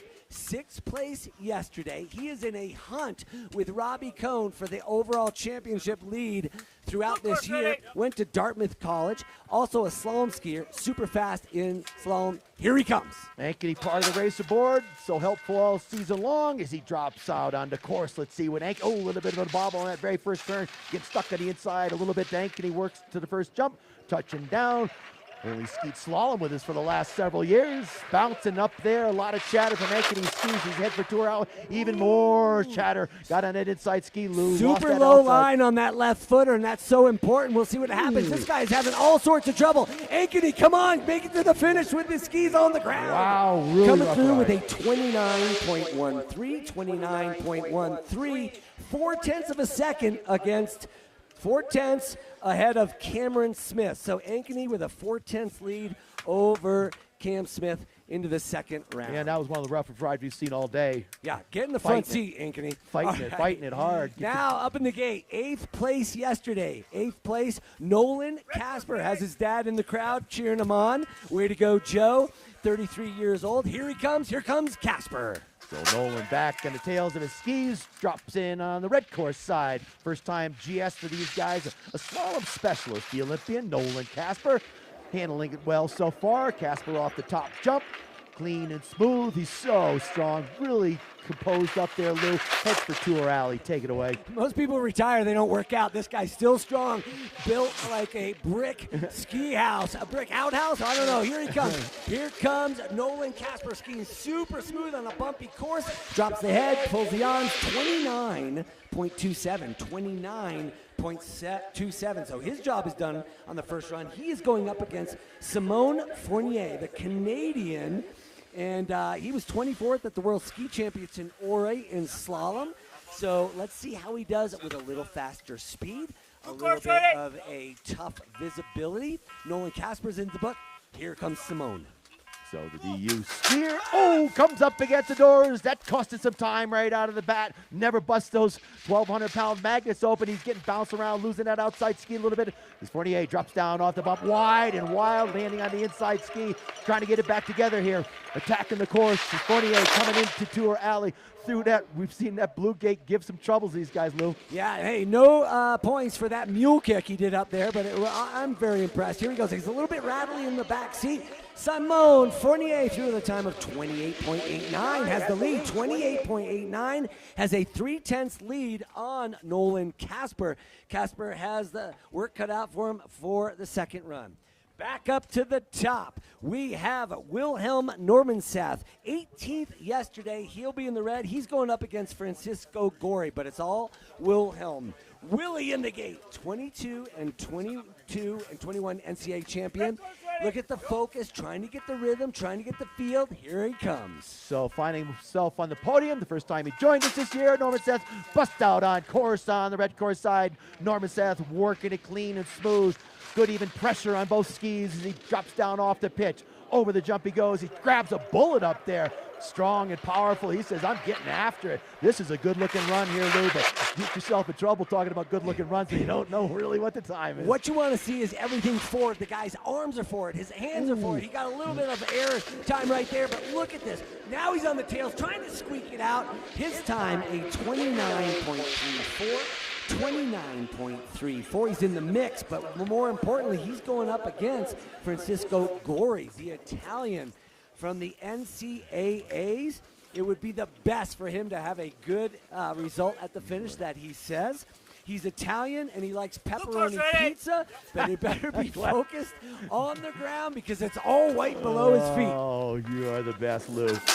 So this is always such a challenge to announce single run racing as opposed to head-to-head as Gori drops down off the pitch. Really looks clean up there. Ooh, a little bit wild coming off the jump, little cowboy style as the Italian stallion works his way into the tour alley, Lou. Rocky Balboa on course. All right, here he comes. Here comes the pink suit. Is just a fine line down the street. Francisco Gori off the final bump, pushing the ran 28.80. 28.80. That is 0.5 of a second, approximately ahead of Norman Seth. So I think that blue course is getting a little bit faster when they're figuring out. So our next matchup is Eric Reed in red against Joe Lean in blue. First up will be Eric Reed. We know that Jeffrey Reed has figured this out. He's got the fastest time up there on this first run. He's 30 years old, son of Ken Reed. Ken Reed, the downhiller, Eric Reed, the technical skier, and he is getting up. He's always loved head-to-head competition. He's done well in World Cup. Now he's on the World Pro Ski Tour. So 2 legs to go before it turns green. Long time up on the tails of your skis, wobbling away a little bit, but he can handle it. He's strong. He's powerful. Red course side. So the Canadian powering his way down the pitch over the first jump, looking clean. No trouble so far for Reed. Gets some energy out of the ski, working it well. Down low, grabs the bullet, heads to tour alley, Lou. So smooth, you know. You can see people with a lot of chatter, but Eric Reed is just so loose in the ankles and knees. Everything's ahead of the course, looking super fast. Here comes the Canadian through with a time of, wow, 28.07. Ooh. That is, that's the first place. Second behind his brother. So Jeffrey Reed has the fastest of the morning, followed by Eric. So what's going on with this Canadian? So Eric Reed in the gate. His competitor in this first round is Joe Lean. He'll be on the blue course. 25 years young. He's been on 3 NCAA championship teams. He's Norwegian. He's traveled the world, and he's ready to race. Very excited about the World Pro Ski Tour here at Ski Taos. So Joe Lean, ready to go. He comes up against the doors a little bit, halting his forward progress before he even gets out on course, costing time because when the doors open up, the clock starts. There's no wand up there in traditional alpine ski racing. Looking clean. Lean works his way into the bullet, into tour alley. That long delay there, Lou, that was wide. Yeah, taking this lowest line we've seen. Joe Lean, Joe Lean. Come on, make it through. That country singer coming down here. Joe Lean into the finish. 29.00. 29.00. So 0.9 of a second behind Eric Reed, who overall had the second fastest in the first run, but we are head-to-head. Doesn't look like it. We are still head-to-head. Our final matchup, Clarkie, up to the start, it's going to be Bridger Guile on the red versus Miha Kuhner on the left. On the blue, Bridger Guile stacked up as the racers go up for their second run. So warm out there. You don't need a coat, but here we go. Bridger Guile, age 22, now in the gate. Part of the U.S. ski team racers, young, hungry, now on the World Pro Ski Tour. So the cadence clicks down, 1 yellow to go, turns green. He has a little bit of trouble losing his left pole just for a second there. So anxious to get out, really got to time it well. These new guys to the tour still having a hard time figuring that out. A little bit wonky coming off the jump there. Looking aggressive and clean and forward on his skis and balance and getting some power out of the skis. Looking good, Lou. You can see just how powerful he is, right? This is just pure speed and strength and power coming down the course. Bridger Guile, let's see how fast he can be on the red course. Comes through with a 28.54. That's a good turn. 28.54. That's 5th fastest for the day. So putting it down, Bridger Guile on the red. His head-to-head competitor, our final racer on this first round of 32, is Miha Kruner. Sponsored by Revo, 4th at the Colorado Open in Echo Mountain. He is just psyched to be here. He's big, he's strong, and I know he learned from yesterday. Let's see how he does on the start this run. Smile on his face. Kierner comes out on course. They're so close. The timing, trying to get out of there. So anxious to get this day underway with our unique single run format we've had to develop due to safety reasons. The big man, Kierner, gave it away yesterday. Let's see what he has for the first run against Bridger Guile with a very quick 28.54. Clean and smooth. Lou grabs his bullet right in the center of the skis, keeping the skis quiet on the snow. Take it away. Still skiing strong for sure. Coming into the final second jump. Oh, boom, just drops it down. You can see the finish, 28.68. 28.68, that's 14 hundredths of a second slower than Bridger Guile. 14 hundies. So this is a great course. It is very tight. It is very fast, very bumpy, very challenging, and I mean, unbelievable what we've seen. Lou, I can't believe out of those 16 pair, every single one, with the exception of one, was within 1 second, and a lot of them within hundies. So Barrett Stein doing a great job setting this course, making it even. He was up there till 7 o'clock last night. We came up here to the banquet. Barrett and the crew so dedicated coming down, having that course set, and we're going to send it out to Uncle Lee, Luke. All right, Uncle Lee, where are you at? Hope you got someone cool. Do I ever? I'm talking shop because we're in the VIP area, and I'm with a lady here who knows a little something about racing. Parker Beal's her name. Racing's her game. How you doing, young lady? I'm awesome today. How are you? Great. It's been really nice hearing you. You add a very nice, fresh perspective. You're a little closer to some of the ages of the racers out here. What have you learned working on this tour so far this year? Yeah, you know, pro racing is definitely different than the normal racing, but at the same time, too, you need to have that adaptability, and we saw that today. I think the racers were ready for whatever was going to be thrown at them, and now we're seeing awesome skiing.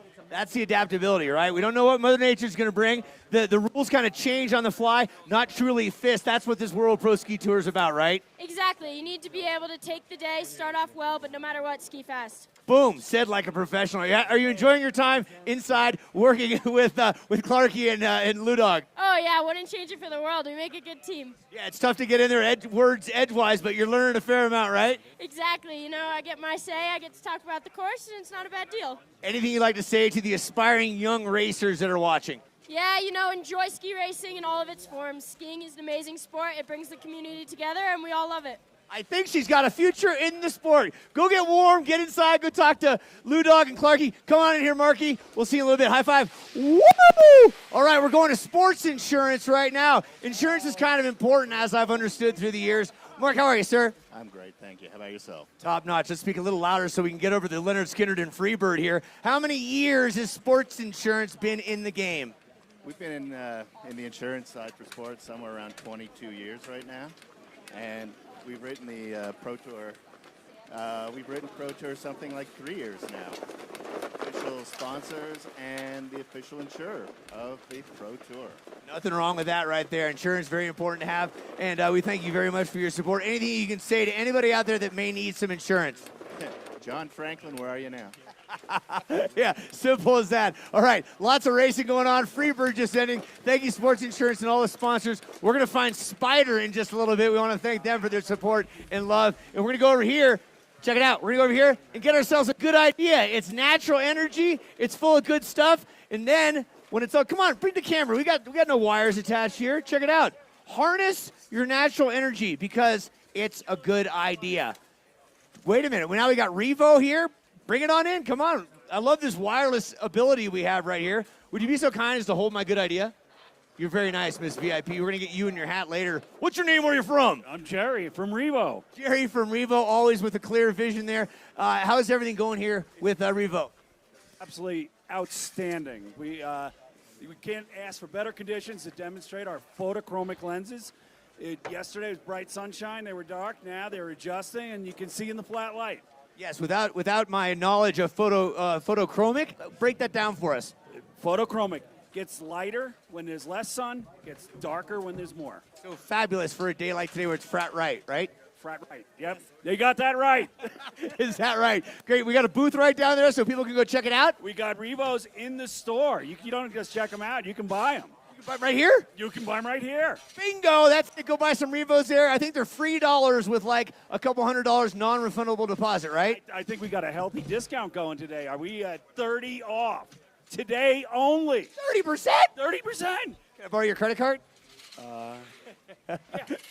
It doesn't work. It doesn't work, exactly. That's good stuff. Thanks. Get your Revos today. That's a good idea. I'm going to have another one right there. Thanks to Revo for the support. I'm going to crack this open, see if we can get more energized and stay warm out here as Mother Nature's throwing a wee bit of a curveball here, but the racers are prepared. Back to Clarky and Lou Dog. See ya! Barbie really wants this dream house, and Barbie found out about it from Rocket Homes. She did? Well, it's a super competitive market. Everyone wants to buy the dream house. Better offer Betty, cash offer Carl. Oh no! Don't worry, she has a verified approval that lets sellers know she's backed by Rocket Mortgage. So Barbie wins! But we need a house.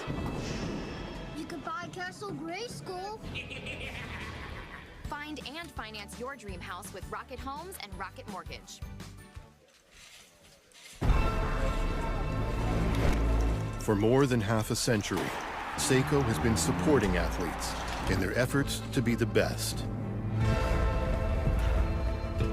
Now, we want to bring this reliable technology to anyone striving for a goal. Because we understand, a split second can change everything. Keep going forward. Prospects. One person's trash is definitely another person's treasure. In our case, we recycle those items into art. This is about the recycling that doesn't belong in your blue bin. It's the items that Grandma stored in her attic. These items deserve a second life as well. And we get everything from brass school instruments to fabric samples to paints, everything you can think of that you would need to turn into something new. I know we're successful when we've unlocked someone's creativity. We provide the raw material to do that. Tough Shed, a million uses. One of them tough enough to protect whatever's valuable to you.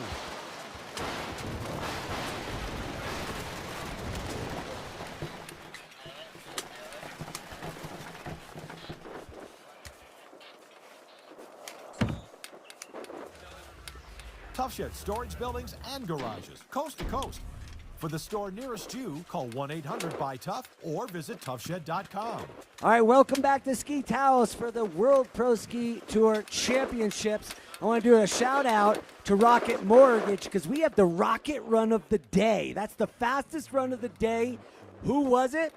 Oh, the one, Jeffrey Reed. The Reed brothers, the fastest two on the hill, but the Rocket Mortgage speed run of the day, 28.074. Big thanks to our friends from Rocket Mortgage. I also want to do a quick shout out.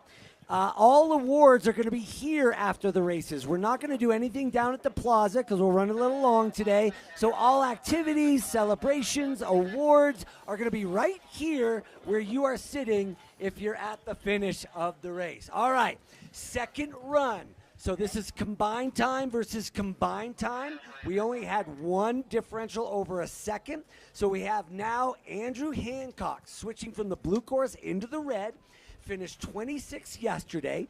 He'll be chasing down Linus Strasser, who had a faster time than Andrew. So Andrew Hancock, second run, round of 32. You can see not a lot of visibility up there, a lot of wind. Now he's got to be really focused on absorbing all the bumps down there. Here we go, second run. So many guys been so good at absorbing. So many of them just getting rattled around. Doesn't matter, though. What matters is the time as Hancock comes out on course. After the first run, he was trailing Strasser by 0.87. With Strasser's time being that much quicker. Again, coming down off that first jump.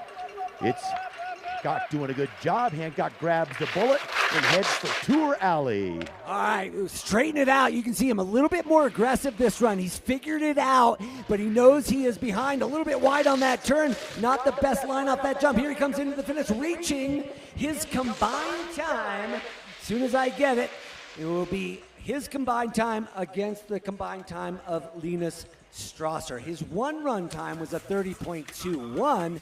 We're still waiting for that combined time. So that was Andrew Hancock. That's his second run. He's going up against Linus Strasser, who you see in the gate.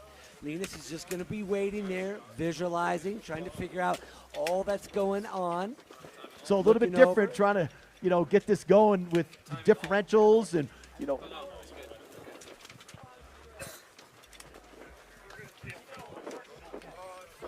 All right, now we're going up to the start with Linus Strasser, who won yesterday, got a little bit lucky. He's the German, 29 years old. He's looking over at the starter, waiting to get the go. You can see how just relaxed he is. Doesn't look like he's nervous at all. Knows he has a bit of a lead. Blue course slightly faster. Here he goes. So the big man from yesterday, not as quick today as the rest of the field. Let's see what he's got here on his second run. So he had 8/10 in hand. The combined time for Hancock was a 59.65. So that's the time that Strasser has to beat. So bear with us as we work through a format we have never done before. Strasser running low and late there, Lou. A little bit low on the line, but he's so calm. He's got that German attitude of nothing will get me excited.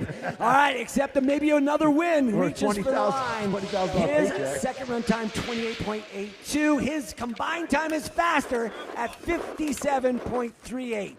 57.38. So Linus Strasser moves on. Andrew Hancock hits the showers. I want to give big kudos to Matt Howard from P1 Timing, having to adjust on the fly to make this all happen so we can sort it out for you, but it worked perfectly there. We see the number one from yesterday moving on. Now in the red course, 14th yesterday, Trevor Philp. He has the lead over his competitor Tanner Perkins after that first run, but he is in the red course a little bit slower. He is ready. He's tall. He's strong. Look at that pole placement.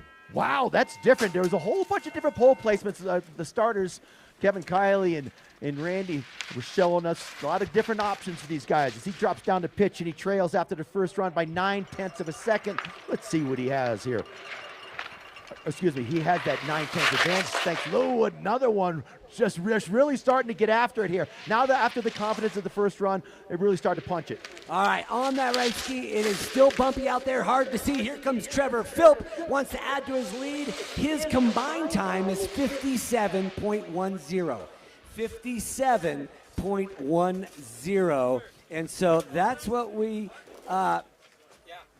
want to see for his competitor, Tanner Perkins. So Trevor Philp, 57.10.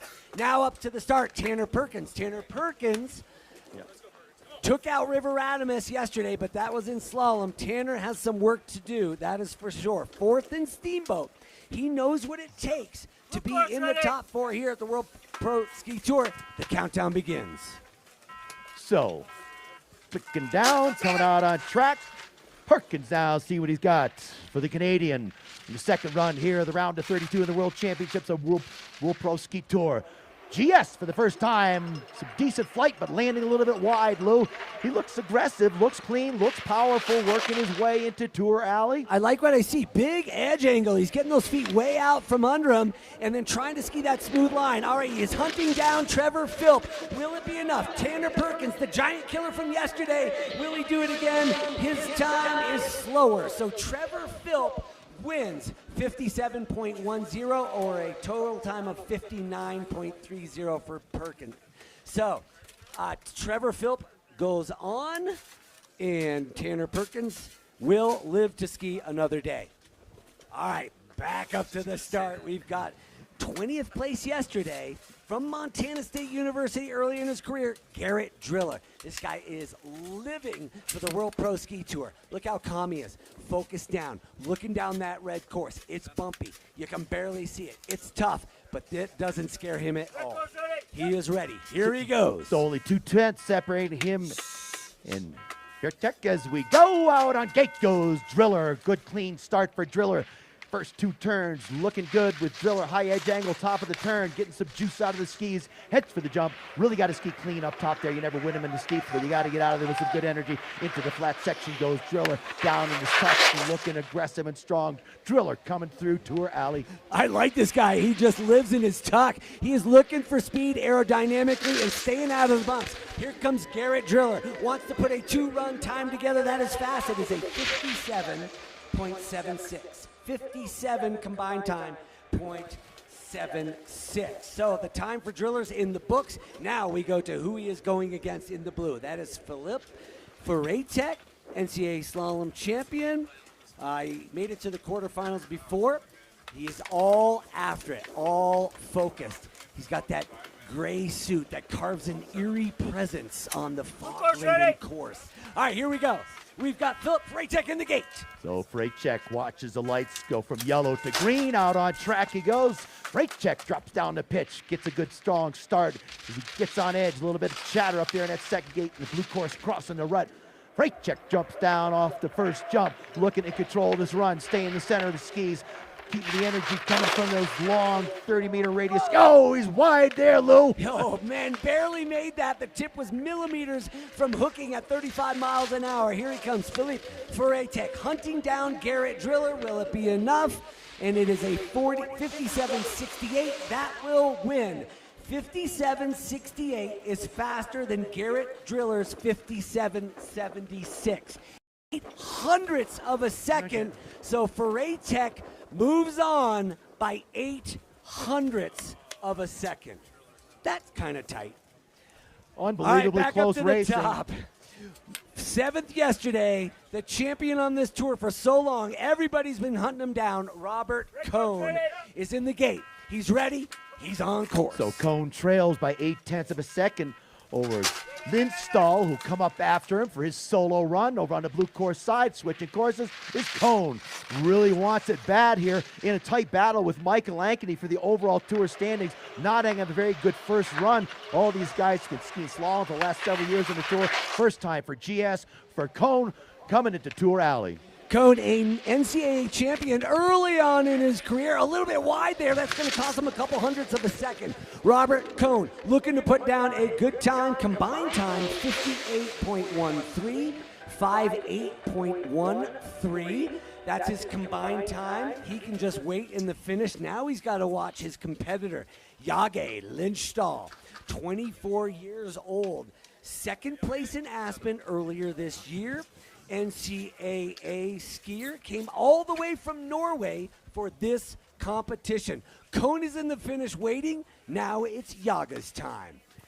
So Jage with a 28.81 over Cohn's first run time of 29.01. So that's the 0.2 separating them after the first run. Will this be enough, or could this be an upset? If Cohn's out of this competition in the first round, he's going to be keeping his eyes on Ankeny as we watch Lindstall drop down the pitch. Looking clean, looking powerful is Lindstall, who was quicker than Cohn by 0.2 of a second. That's what separates these guys into Tour Alley, Lou. A little bit of loud skiing. Loud skiing is slow skiing because it's not carved. He's almost on the tails right there. Jage Lindstrom trying to make it go. Lindstall reaches for it. A combined time 57.57. And he will take it over Rob Cohn. Rob Cohn with a 58.13. Jage Lindstall takes it, moves on with a 57.57. Major upset right there for the overall tour standings. So he's going to be looking behind, watch and see what happens with Ankeny when we get to him. Those guys locked in the battle for the overall. Good thing to watch. All right, back up to the start. We've got Thomas Berkner, 21st place yesterday. Skied in Beijing, skied at the World Championships, 7 World Cup starts, but loving life here on the World Pro Ski Tour. Again, it is dark. We are going one at a time today in this GS because the high speeds, the tough visibility, the tough snow conditions make it just too dangerous to go side by side. So one will go, and then they'll have to wait for the other. Here we go.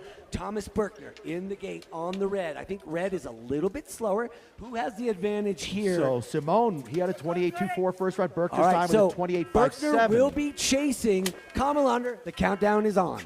So just about 0.3 of a second separating these two as he drops out on track. Thomas Berkner from Argentina looking good up top. staying in the center of the ski, gets pressure on the outside ski, a little bit wonky coming off that jump on the red course side.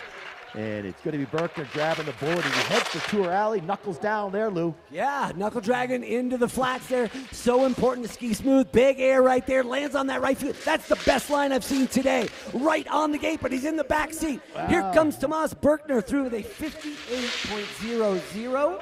58.00. So he can take off his boot skis and poles, because now he has got to watch Kamalander, the wolf of the World Pro Ski Tour, is now in the gate, 29 years old. He's been on all over the podium. He's focused. He's got his Kessleys ready. He is ready to go. He has a lead. He's ready. Leans back. Here he goes. So his first run time, 28.24, quicker than Berkner. Let's see what he's got for Berkner. Timed that start perfectly. Comes out with some huge power. Not afraid of the speed, skiing in the Olympics and Super G and downhill. Look at him grab the bullet over the jump there. Man, he is hungry today. Not happy about yesterday's results. Still in the bullet. Strong and powerful. Runs it wide but clean. Coming to Tour Alley. Beautiful teal boots, just side by side. Good parallel shins, knees, and ankles. This guy is hammering. Bright Foos Kamalander through with the combined time 56. That's going to take it easily. 56.76. 56.76. That's a second 1.3 win over Taos Berkner. So Kamalander is moving on. Wow, it's exciting on this second round of 32. Again, side by side is out for the morning because of the danger. We're going one run. But again, fastest time always wins. Next in the gate, 9th from yesterday, Tucker Marshall. Tucker Marshall will be chasing. And here we go. Tucker, focused in, smooth skiing, breathing, got the neck gaiter on, keeping everything warm. Tucker Marshall on the red, a little bit slower, and the countdown begins. So 1 second separates Kogler and Marshall as he comes down the pitch. Good clean turns at the top of the turn where he should be. Gets a good energy out of the ski. Not as positive as I'd like to see him. He's kind of a little static there. Needs to really put some juice into it. Coming down here. Take it away, Luke. Yeah, a little bit passive. I mean, that could be deceptively fast, you know, because there's not a lot of movement. But this guy knows when to put the energy in and when not to. Tucker Marshall, a little bit late on the line. Let's go. From Vermont, Tucker Marshall with a combined time 59.91. 59.91. So now he has to wait, because our racer in the blue course, 30th yesterday, Toby Kogler from Austria. Couple times NCAA champ, also the individual NCAA champ of 2021, skied out of DU, a pioneer, rookie on tour. I love this guy. I think he's so compact, so powerful. Tucker's in the bottom waiting. Here comes Toby Kogler. So the lights will go green for Kogler, up against the doors just a little bit as he tries to get out there with as much momentum as possible. Down the pitch he goes, looking clean and smooth, get some energy out of those Fischer skis, over the jump, into his tuck, really looking for the energy up there, strong and aggressive, coming into Tour Alley on that blue course side. Just barely making it. Low line can be fast. If you don't put the ski sideways, he didn't. He's carving all the way. Toby Kogler hunting down Tucker Marshall through the finish, beautifully into his tuck. His combined time will win it, 57.38. 57.38 over Tucker Marshall's 59.9. So a tough day for Tucker Marshall. He's going to be watching for the rest of the day as Toby Kogler advances to the round of 16. So that'll be Kogler and Bright Foos Kamalander in the round of 16. That'll be exciting. Next up, here we go. Second run, 25th yesterday, Sam the Moose Morris, skiing for Cliff Bar at a CVA. Here he comes. Moose is loose. Just barely a tenth separating these two, so Morris will go first with his shot at the red course side. The Mainer coming at you, downhill specialist. Morris looking strong here in his first run. Let's see if he can get some power out of the legs. Man's got some giant pistons on him as he's working it clean and smooth into Tour Alley. The dude is skiing on tree trunks. Look at that guy. Squats everything in sight. Here Look at that power off the jump. Sam Morris coming in. He wants to put a good time in on the slower course on the red. His combined time, 58.41. 58.41. So Sam Morris, he is done. That was a good run. Now he just has to wait and look up the hill to the blue course 11th yesterday, 26 years old, skied out of the University of Utah and the U.S. ski team, Addison Dvorak. He'll be hunting down Sam Morris. So look at that focus, trying to stay warm, hey, there's Spider-Man's in the house. Spider-Man is in the house. Team Spider-Man. All right, take the web up. Don't take the lift. Here All we right. go, Dvorak on course. There goes the Caden's back in his tails. Oh, he interesting, pulled his pole up and put it on the outside of the start. I remember when these guys first showed up, they tried to put their poles underneath the doors. So, looking clean and smooth, a little bit of a bobble at the start. Actually, wasn't exactly quick, and they were only separated by a tenth of a second. Oh, really super wide there. Could this be Morris's chance to move into the round of 16? That's going to cost him as he drops down off that jump, heading for the bottom jump. It's going to be a close one, Lou. All right, Addison Dvorak with a messy run, 58.68 behind. 58.68, so Sam Morris with a 58.41 will move on. So that mistake cost him, and Sam is ever able to squeak through into the next round. This is how close it is. All right, back up to the start. This is gonna be exciting. Luke Winters, the Olympian, 4th place yesterday, but he is chasing Kamalander. Here he comes, Luke Winters, fresh off the Olympics in the World Pro Ski Tour. So Burke facing off with Winters, had the advantage over Winters on the first run with a 29.02. Winters was a 29.17, our closest race of the day. What's he got right now for Burke, the walk-on from back east? Yeah, it's a big open, catching some air as he's not as aerodynamic as so many of these guys, Lou. There he goes, finding the bullet up there. Took him a while. Now he's on the flat. Nice drop over that second jump. Perfect line. Winters, a slalom skier, letting it roll on the GS. A tight line into the finish. His combined time, 58.03. 58.03. Little rough up top, but really good run for Winters on the bottom. His day is now all about waiting for Camden Burke, who skied out of his brain in the first run. From Maine, a rookie. Taos is his first ever World Cup Ski Pro Tour start. Here goes the countdown. So begins. the cadence kicks down. I talked he and his brother into coming out here. They raced at a pro amateur race. You're back a sponsor. I think so. I said, dude, you guys got to come out here and race with us. And he's proved he's got what it takes. This guy is strong. Look at that powerful move over the jump, getting the skis back down to the ground. Again, look at the size of the tree trunks on this guy as he is about to maybe take out Winters here. Look at the tuck, so focused, so quiet on the skis. Great landing there, Lou. All right, smooth on his skis, pushing a little bit low on the line into the finish. And 58.47, that's slower. 58.47 is slower than Luke Winters, who will move on at a 58.03. So a very impressive showing for Camden. So Camden Burke, sure he's not going to be happy with that after the win on the first run, but that's pro racing. You got to get both of them in to move on. So back to the top, it's going to be the Canadian Reed against Christensen, Lou. All right, first off will be Kiefer Christensen. He will be trailing. He will need to do something special. 31st in the race yesterday. Here he goes. Round of 16 in 2017. He'd like to make it again today.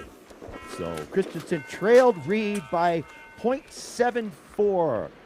So out of course he goes against the fastest guy on the track because Reed is coming up next. So a little bit wide and wild down there, but that can be fast, really getting some juice out of the skis, making some moves, quick feet, really aggressive, really on the middle of his skis. Looking good, Lou. Super comfortable, more comfortable than yesterday. Kiefer is finding the rhythm on this course. It is a little bit slower. He's going to do something special. I love the push that he's got. Coming through with a 57. What? 57.78 is his combined time. That is fast. That put a message up to the start for our first run leader, Jeffrey Reed. Oh my God, Kiefer Christensen skied very, very well. Maybe skiing against Jeffrey Reed brought up some tech. He just tore the course up too. The boys are up there busy putting it back together, but an impressive run, but he needs to make up just about 0.7 of a second. So he needed that in his pocket against the fastest guy on the hill. Reed looking up there, looking pretty calm and cool and collected, this guy. Yeah, and we know it's been able to be done. Yesterday, Paula Molson made up a second against Aaron Bilzinski and ended up winning. The wind kicking up, and it's in their face. Here we go. Jeffrey Reed in the blue course as we zoom in to this course. It is giant slalom today at the World Championships here at Ski Taos. 24 years old, part of the speed team, so much more comfortable today in this giant slalom. So the young man looking confident up there as he's about to jump out on track with a 0.7 of a second lead over his competition here. Keeper Christensen, down the pitch he goes, looking really aggressive. Skis wide, gets some good energy out of him, running a good line. Is Reed your fastest? Jeffrey Reed. So he is racing against Christensen, who just finished his first run. See if he can beat that time of a 57.78 combined for the Canadian. All right, here he comes off that second jump. Reed into that finish, trying to get a little low, a little bit loose in the chassis. 56, are you kidding me? That will move on. 56.59. 1.2 seconds ahead of Kiefer Christensen. 56.59 for Jeffrey Reed. Wow is all I can say. All right, we're working our way through the round of 32. So Rocket. That is the Rocket Mortgage run of the day for Jeffrey Reed, backing it up first run and second run. All right, here we go.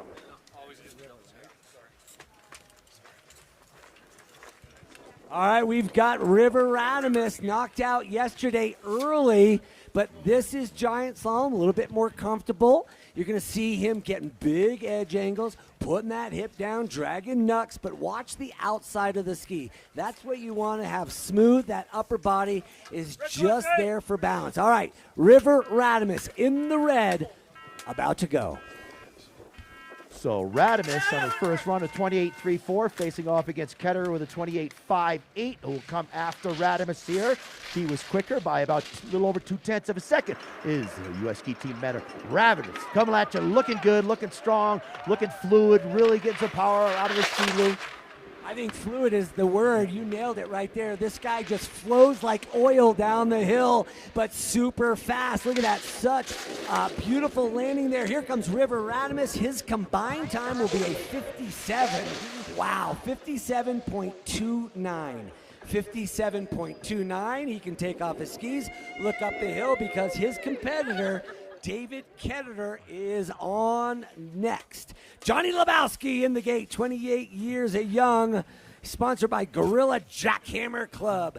Ketterer has the technique, has the focus to take down River, but it's going to take a very special run. So Ketterer with a 28.58 as opposed to River's first run, 28.34. That's what separated the two. Just a few tenths of a second as he works his way down the pitch. Looking relaxed, looking clean as he heads for the jump. Nice, clean takeoff, a little bit further in flight than he probably want to go, but lands clean and smooth, grabbing the bullet, heading to the tour alley he comes. And one thing to look at on those big left footers, if you drag that inside arm, he leaned in, lost that outside ski for just a minute. So a wild run for Ketterer, hunting down River Radimus. Ketterer into the finish with a 57.31, 200s behind. 57.31 for Ketterer, 57.29 for River Radimus. So close, but on goes the American to face off against Jeffrey Reed in that round of 16. 200s is about a foot. After two runs of racing, separated by a foot. Tell you what, the competition doesn't get any better than we had this year with 32 athletes so close in the round of 32. This is amazing. All right, back up to the start. He was 17th yesterday, but he's been on the top of the podium of the World Pro Ski Tour. Drew Duffy went to the Green Mountain Valley School, won the Super G at the U.S. Nationals in Sugarloaf a couple years back. This guy also ran Kitzbühel Alpine Combined, not afraid of anything.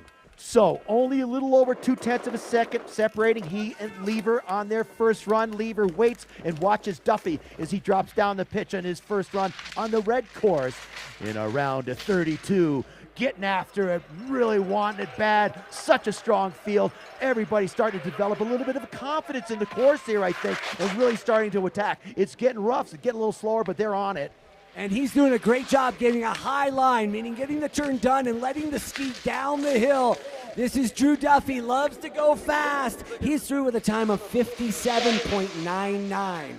57.99. That was a 29.00 second run. So Drew Duffy can relax, and he's got to watch what we have coming up from Alex Lever. So Drew Duffy, 17th yesterday, looking to see if he can advance. Alex Lever is in the blue, 12th yesterday. Big, strong skier, uses those long legs for good carving. So chasing Duffy after the first run by a little over 0.2 of a second as Lever rips out of the start on the blue course side. Good high edge angle, good pressure on the outside ski as he heads for the first jump. Touches down, clean edge angle, smooth. Lever looking good, but he's got work to do to chase Duffy down. Coming through the left-hander into Tour Alley Lou. It's Lever. That chatter, I could feel it in my back. So Lever getting a little chattery up there. He can hunt it down. He has the speed. He has the technique. Look at that off of the last game. Pushes his hands, 58.67. That's going to be slower. 58.67 for Alex Lever. Drew Duffy with a 57.99 will advance. So Alex Lever just couldn't get enough power and speed to chase down Drew Duffy. So Lou, super important. What's about to happen right now, Cameron Smith and Michael Ankeny coming at you next. Ankeny with an advantage, but he's watching. Michael Cohn anxiously watching. If Ankeny goes out, they stay even in the points. If he goes on, it is points battle on. All right, so Michael Ankeny, 6th place yesterday. Such a strong skier, very tall, but uses that length to his advantage. What I saw in that first one is a lot of chatter going on, but he was still fast. Let's watch his skis, see if he can smooth it out, find that smooth line down this course, but it's also tough to see. Very flat light. Here we go. His skis were just doing some wild stuff. They were super flapping as he coming down through. So out on track he goes. Good, strong start, timing it perfectly. In the battle for the overall points championship right now as he comes down the pitch. He had the advantage over Cam Smith. He had a 29.1. Cam was a 29.53. He should be safe today. Does not need to make any mistakes, though. Can't say that too soon here. It's ski racing. You never know what's going to happen, Lou. I think I've seen a race where he was winning and his binding came off. Flew right off the top of the ski. All right, this is power, pure power. Michael Ankeny coming through with a combined time of 58.57. 58.57. As you said, Cohn is out. If Ankeny comes through, he wins valuable points. His day is now all about watching Cameron Smith. Cammy Baby with the stash, 19 yesterday, and he loves chips and salsa, and hopefully he'll be celebrating with Tito's chips and salsa later. If he can take down the champ, Ankeny, here we go. So part of that new mustache club, Smith. So many of these guys having some fun here. I'm going to get him a mustache comb for Christmas and a little wax. Oh, boy. So cadence will begin for Cameron Smith. Used to be the head. Moon is out. What just happened up there? The light just changed radically on the screen as we watch Cameron Smith wait for the doors to open up. Out. He comes on track. Good, strong start for the retired ski tech from Head, Cameron Smith, putting up some good times, though. So Smith into the first bump. Michael Ankeny down after the first run. He was slower than Ankeny by a little over 0.4 of a second. Smith working through. Whoa, way wide there. Louis grabs his bullet coming at you. All right, if anybody's got the best tuned skis, it's him. The ski tech from Head is now coming in. He is chasing down Michael Ankeny for some points. Cameron Smith with a combined time 59, which is going to be slower. 59.00. So Michael Ankeny with 58.57 advances and wins some valuable points. For the overall tour standings coming into this weekend, it was Cohn with 197, Ankeny with 189. We're not going to try to do any calculations right now because we've got to finish out this round of 32. Up next, Nolan Casper and Simone Fournier, Doug. All right, Simone Fournier finished 32nd yesterday, not because he wanted. The countdown is on. Here he comes. So back on the tails of his skis. Oh, misses the pole plant drastically up there. Never helpful as he comes out of the start. That could get into your head right away. You got to throw it away and focus on what's ahead of you. Fournier twisted around a little bit there again. Fournier not putting together the best top part of this run. What can he do on the bottom? Fournier grabs the bullet, works his way into Tour Alley. Looking strong down here, but top was weak, Doug. Yeah, he knows it too, and he is going to start to pull the string here. Means going straighter and straighter, a little bit wide off the second jump, pulling the string, looking for that combined time of 58.43. 58.43. Now he comes to a stop, tries to catch his breath, and looks up the hill at Nolan Casper, a formidable foe throughout the years in this World Pro Ski Championship. He plants the poles, getting ready. He's got the stash. The dad's in the finish. Joe Casper, you can open up your eyes because here comes Nolan Casper, champion in 2018, looking to get further and further in this GS. So around 0.6 of a second, he was quicker on the first run than Fournier, so just needs a good, clean, solid run on that blue course side. Again, one of the most powerful guys on tour. Some clean skiing up at the top on the pitch and into the first bump. Touches down, hand a little bit twisted back behind him though. Is Nolan Casper, looks composed, looks low in aerodynamic. Through into Tour Alley goes, attacking down in his tuck he goes into the second jump. It's going to be Casper touching down, still in good shape as Casper with the advantage after the first run in these two in the round of 32. Across the line he goes. Low finish 58.60. That is slower. 58.60. Simone Fournier had a 58.43. So 17 hundredths of a second. And Simone Fournier moves on and beats Nolan Casper. I did not see that coming.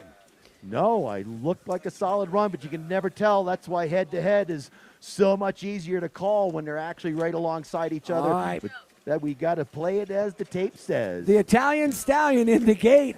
All right, it's not Alberto Tomba. No, this is Francesco Gori. All right, you got to be confident to wear a pink downhill suit. I'm confident looking at him. So out on track he goes. This pairing, Gori will go first. After the first run, it was Gori with a 28.0 against Norman Seth with a 29.3. So I see a little bit of a shadow developing, a little bit better visibility. Man, if that sun was just poked through, looking back down the valley, a little bit of stuff going on there, Lou. All right, the pink man, the Italian stallion coming into the second jump. Beautiful. At least he can see where he's going now with a good visibility. I can even see a shadow. So Francisco Gori coming into the finish, a 58.03. 58.03. Now he has to wait. Maybe gets a pepperoni pizza or a good idea hydration can. All right, who's he going up against? Wilhelm Normanseth. Willie will be in the gate. So Norman Seth with 29.34 in his first run. Gori's with a 28.80, Lou. Yeah, so it is tight. Here we go. Willie is in the gate. He's a skateboarder, so that's some help from him. Also, he loves burgers. Here he goes. Gori in the gate. He must be tough on skateboards, man. Willie in the gate. So out. Oh, up against the doors. That's going to cost him, but he kept it going. Boy, a little bit of shadows developing up there, Lou. Ooh, he's having trouble up there. Got caught on the inside ski. Touches down off the first jump. Drops into the bullet for a second. Trying to get on the gates. Trying to carry the speed off the pitch and into the Tour Alley on the blue course. He's coming. Oh, I'm loving this sun, and so are the racers. They can see actually what's going on. He's not breaking his tuck the entire way. That's all about just being aggressive, pointing the hands downhill. Willie with a time of 57.90. He'll advance. 57.90 for Willie. Francisco Gori had a combined time of 58.03, so 13 hundredths of a second between those two, but Willie will advance. Setting up that next pair, Eric Reed and Jolene, Lou. Jolene. All right, Jolene, 25 years young, is going to be going up against Eric Reed. Eric Reed, as we know, was the second fastest in the first run. So Jolene has some work to do. The countdown begins. So here we go. Jolene with a 29 flat on his run. Reed was a 28.0. He's got some work to do to catch up with that speedy Canadian downhiller as Lean drops down off the first bump, getting on the panels, trying to get some energy out of the ski, straightening the line out, pulling the string, as you would say, Lou. And look at the hips. They are back. He is just really putting his ACLs at risk, but all for money on the Pro Tour. And he is just trying to squirt everything out of the ski. Here comes Jolene hunting down a fast time. His combined time, 57.90. 57.90. So he now waits. Again, we are not going head-to-head this morning because it's too dangerous. The light wasn't there. The snow was a little tough. The course was a little fast. So we are going one by one. Jolene now has to watch and wait for Eric Reed. Eric Reed The brother of Jeffrey Reed, more of a technical side of the skier. He'll be in the blue. You can see how windy it is up there. Definitely the racers will be feeling it in their chest. 30 years old. Here he goes. He's always loved head-to-head competition, especially racing in honor of his old coach who passed away, Rob Bosinger. So he is racing for his good old coach, Rob Bosinger, who passed away. Here we go. Eric Reed in the gate. Super incredible how close the brothers were on the first run. Hundreds of seconds, thousands of seconds separating. Both of them with 27.07. So here Eric Reed dropping down the pitch, coming at you. Super strong and confident up on top, getting some energy out of the ski, using the whole ski. A lot of tail pressure there. Is Reed looking clean and aggressive, so relaxed on the skis as Reed as he heads through Tour Alley and dropping into the bullet. Nice bully right there for the technical skier coming off that second run, and now trying to see if he can squeak it out. He's going against Jolene. Eric Reed through with a 56. He will advance. 56.53. That is second half over 57.90 for Jolene. So Rocket Mortgage run of the day. Now.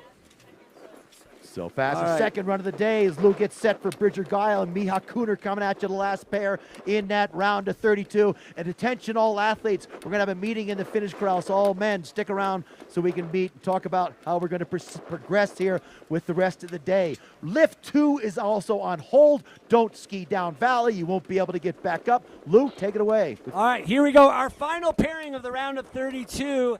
Miha Kerner, as you know, second place yesterday. Could have won it, could have, should have, would have, but that didn't count. He is ready to go. Second place yesterday. What could he do today? So Guile was quicker than Kuhner on that run. He was a 28.68. Bridger Guile will follow Miha with a 28.54. First runs posted. Guile was faster. What can Kuhner have there? Boy, he gets a good press off that top jump. Absorbs so well. Again, some of these guys just have these giant tree trunk legs. It just doesn't phase them, man. Just go, go, go. Down in the tuck, nailing the gates. A little bit overskied that first run, but this run just saying, I don't need to ski that round. I need to push it. Here comes Miha Kerner with a combined time, 57.41. 57.41. That is super fast. Much better second run. Now that time is on the board. Our final skier who beat Miha on the first run, Bridger Guile, is now in the course. U.S. ski teamer, 22 years young. I can't speak about how strong, how powerful this guy skis. Round, connecting the turns, gate to gate, and he is just looking to make the upset. Kerner in the finish with a 57.41. Here comes Bridger. So Guile's first run time at 28.54 as he sits behind the gates waiting for the cadence to drop. The U.S. ski team member drops down on course. A little bit of better lighting up there as he looking clean and smooth. Nice wide stance, getting his feet away from the gate, getting some energy out of the ski, grabs a bullet over the jump. Looking good down here. Super confident, super powerful into Tour Alley through that left-hander loop. This is going to be close. Bridger Guile needs to keep the hammer down. Mad at Bridger, mad at. Here he goes. He's racing Miha. Here he comes off that final jump. Will it be enough? 57.05. That is the upset. 57.05 is the combined time over Miha Kerner's 57.41. Can you say upset? Bridger Guile with the fast first run was able. Here's our top, or looks like the bottom of the bracket. Jeffrey Reed will go up against River Radimus. Drew Duffy against Ankeny. That'll be good. Simone Fournier, who had the upset, goes against Willie. And Eric Reed will go against the upstart, Bridger Guile. That was good. So second bracket there, it's going to be Strasser, Philip. Yeah, there it is up there. Raytek, Lindstall, Kamalander, Kogler, Morse, and Winter. Those are at the top of the bracket. So we're going to throw to commercial here, have a team meeting out in the finish crowd to determine how we are going to advance through these rounds. Lighting getting better out there. I think these athletes are developing some confidence in the course. No real problems up there through that round. So we'll go to commercial. We'll be back.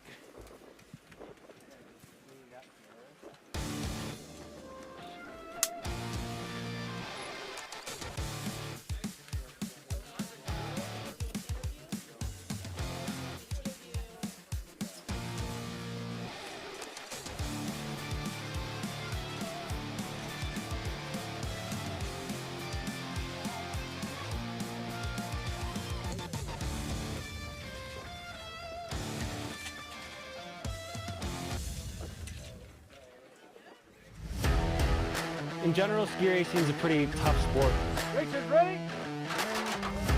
Using my DNA vibe has allowed me to train harder, longer, and recover faster. Less days off, more time on the snow, beating my competitors. Having another option to be doing what we love and to continue to race, it just keeps the sport open and keeps you in it. In New Mexico, agua es vida. As kids, we learned to fish in the Rio Gallinas. At the time, we didn't realize it was the lifeline of the town. And for a minute, the town forgot as well.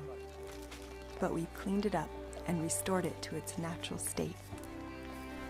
It gives people this chance to see an amazing bird, like a summer tanager, in a place you don't expect. It's just so inspiring to see nature bounce back.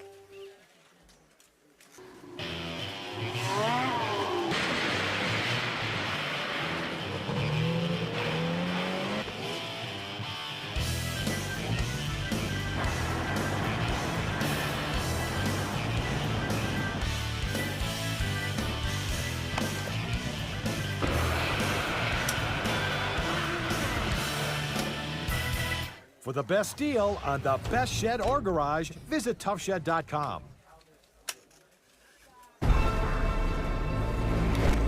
For more than half a century, Seiko has been supporting athletes in their efforts to be the best. Now, we want to bring this reliable technology to anyone striving for a goal. Because we understand, a split second can change everything. Keep going forward. Prospects. Barbie really wants this dream house, and Barbie found out about it from Rocket Homes. She did? Well, it's a super competitive market. Everyone wants to buy the dream house. Better offer Betty, cash offer Carl. Oh no. Don't worry, she has a verified approval that lets sellers know she's backed by Rocket Mortgage. So Barbie wins. But we need a house. You can buy Castle Grayskull. Find and finance your dream house with Rocket Homes and Rocket Mortgage. Love me some Barbie and some Rocket Mortgage. Racing continuing on. Mother Nature providing wind with sun. A glorious day here in Taos. That's right, Ski Taos. Jeff, what's up? Giving some stuff away again, man. We got 65 prizes to give away today. If you want to check if you've won, head down to Kachina Sports, which is right inside the Phoenix here. We'll have a list of all the prizes, giving them away, have the list of the winners.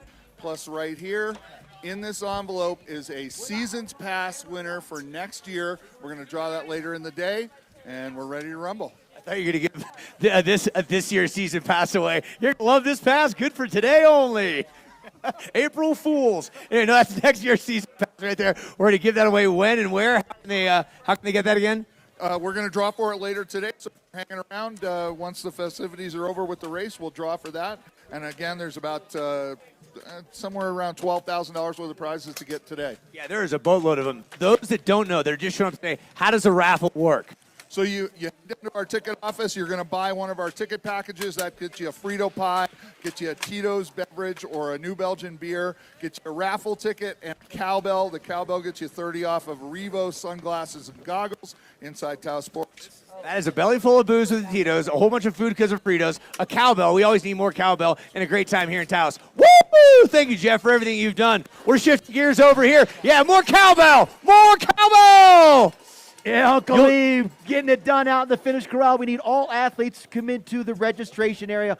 All the men come into the racer area so we can have a little meeting. So. All right, so here we are at the World Pro Ski Tour. The advancing athletes coming into the done. finish corral. Once again, advancing athletes. Here at the World Championships, it is the giant slalom race. All male athletes come on in, and we're going to have a meeting. But we are joined back again with Parker Bealey, BC athlete, went to Burke Mountain Academy, one of the first, I think the first BC Eagle ever to qualify for the NCAA Championships. Glad to have you in here. Thank you. I'm excited to be back. Yeah. Back with the gang. Well, you got to see what happened. Let's talk about what you saw from the men first run. Yeah, you know, it's a little bit of a different format, but I think it's really important to take note of the fact that the athletes were able to adapt and were still able to lay down some awesome runs. So no, they weren't running head-to-head, but they were running as hard as they could down these GS courses, and the courses were both pretty even, running really well, and everybody had a good time. So what do you think that the women learned watching the round of 32 men? What did they learn about the course? What did they learn about the tactics? So the course runs fast, and you need to be aero. It's getting windy out there, and I think for the girls, they really need to think about being in that small aerodynamic position as long as they can to be able to build all that time. Smooth off the jumps is going to be important, and again, you're running GS now, so you want that ski to run. You want to have your turn done before the next gate, and that's going to make it for a faster run overall. And as a downhill, I can't believe it, but never sacrifice a turn for aerodynamics. Make sure those turns are clean. Still got to get the power out of the ski in that aerodynamic position. You can't just lay back on it. Still got to keep working it. What did you take away from that men's run? It was tough to see. The sun is out, luckily, but what did you take away? Well, I took away that we made the right decision on doing that, and that we made it through that round, and the racing was super tight despite the fact that we were going solo. So that was really cool to watch. You know, every single run, with the exception of one, was under a second in that first round of the round of 32. Top guys advancing, though. Hopefully we'll go back to dual racing. Light's getting better. Snow's going to soften up fast. Yeah, so talk about what the racers do differently now at the start. Usually it's head-to-head. There's a lot of nerves. Now red course goes first, then the blue. What's happening at the start in their minds? They're getting back to what they know ski racing is. It's just them and the clock. And yes, they are going to be, in a sense, head-to-head where they're racing somebody, but they're not going to be next to them on the course. So this is a way that they're used to racing, and it's really not going to change anything for the girls. All right, we are at the World Championships here at Ski Taos. We are giving away over the weekend $250,000. And I also want to point out it is equal prize money, men and women. So current men's tour money leader standings, Robert Cohn, who unfortunately had this got beat on the first round. He's leading with $30,400. Michael Ankeny, who's still in it, can win money points, $30,600, a couple of more $100. Kamalander, $23,000. Lena Strasser coming in yesterday, winning 20. Nolan Casper and Drew Duffy, flipper, rounding out the top 6. So that's a lot of ching-ching to be given away. Yeah, big bucks on the line, and a lot more than that today for the overall tour, or for the overall champion from the world. So, all right, cool. So we are waiting for our round of 16 women. They're going to go single like we saw the men, and then we'll see what happens as it gets closer. Now we are going to my favorite. Sorry, guys. My favorite part of the team, Uncle E is outside. All right, ladies and gentlemen, I know you might be a little hungry and thirsty. We talked about beverages before. Real quick, follow me down here, right here. Check this out. This is a sleigh full of Girl Scout cookies right here. Have you been selling some merchandise today? I guess. So come over to the deck. Girl Scout cookies. We're looking to see if someone wants to come and buy them all. Buy the whole sled full of Girl Scout cookies. I wish you nothing but the best here in selling the product to keep people's bellies full. That's Girl Scout cookies. Bring it back over here. Look who I've got here. Brady Collings from Spider USA. Nice to have you. Thank you for these gloves, keeping the hands warm. How are you? Doing very well, thank you. How's the association with the World Pro Ski Tour this year?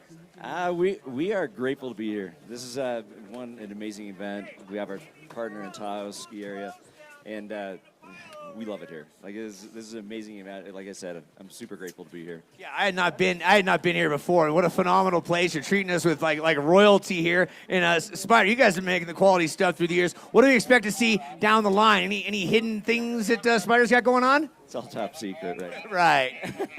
Like this thing I have right here. What do you have here? What I got on right now is vintage apparel. I should say it's like 3 years vintage. How about that? 3 years vintage. What's in your hands right here? What do you got? It's some contraption that you gave me. Okay, it's a T-shirt cannon. Check this thing out, folks. We're going to load it up. You press this. This loads up the CO2 up to 300 PSI. Now what I'd like you to do, who would like a free T-shirt? Anybody out there? All right, my boy Brady here, he's going to shoot it out on the count of 3, 2, 1, hit it. Okay, there's a couple of shirts. Let's do a reload. We'll do a reload here. Yep, we don't know whose shirts these are, but they're going to be yours soon. You know what to do now. Just hold it down for about 10 seconds. Thanks to Spider for their support and their love. And then aim wherever you want. 3, 2, 1, Spider! Oh, that's a peach, hon. That's going the distance. That's going for speed. That's going on top of where the speaker should be so he can hear it out there. Awesome. Anything else you'd like to say on behalf of Spider? There's a lot of things I really want to say. But we just really, we believe in this partnership. We love Taos. We love being a part of this mountain. And one of the coolest things about this event that I've seen is the inclusivity that occurs here. Where else are you going to see NC2A champions, NC2A skiers going up against World Cup skiers? And it's wonderful to watch. I couldn't agree with you more. That's the beauty of mixing them all together. It shows an opportunity for growth and development, right? Exactly. Yeah, no, I love it. I think it's a great gap. Beautiful. Thanks to Spider. I'll say hip, hip. You all say hooray. Hip, hip. Oh, what a crowd, man. We got a putty in our hands. We got to get some more T-shirts. All right, thanks, you guys in the hey, all enjoying themselves out here. I think the more noise we make, the more sun is going to come out. So on the count of 3, let's do a little crowd check. We got TV out here. A lot of noise on the count of 3. 1, 2, 3. And get those cowbells going. There's cameras all over the place. This will end up on CBS Sports with Pam Fletcher and Mark Sassy doing the work. But we got Clarky, and we also have the Lou Dog in there, along with some other very talented folks in there doing some great things. Back to you guys. We'll be back racing in just a bit. Thanks, Spider. One person's trash is definitely another person's treasure. In our case, we recycle those items into art. This is about the recycling that doesn't belong in your blue bin. It's the items that Grandma stored in her attic. These items deserve a second life as well. And we get everything from brass school instruments to fabric samples to paints, everything you can think of that you would need to turn into something new. I know we're successful when we've unlocked someone's creativity. We provide the raw material to do that. Barbie really wants this dream house, and Barbie found out about it from Rocket Homes. She did?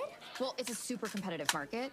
Everyone wants to buy the dream house. Better offer Betty, cash offer Carl. Oh no! Don't worry, she has a verified approval that lets sellers know she's backed by Rocket Mortgage. So Barbie wins! But we need a house. You could buy Castle Grayskull. Find and finance your dream house with Rocket Homes and Rocket Mortgage. In general, ski racing is a pretty tough sport. Racers ready?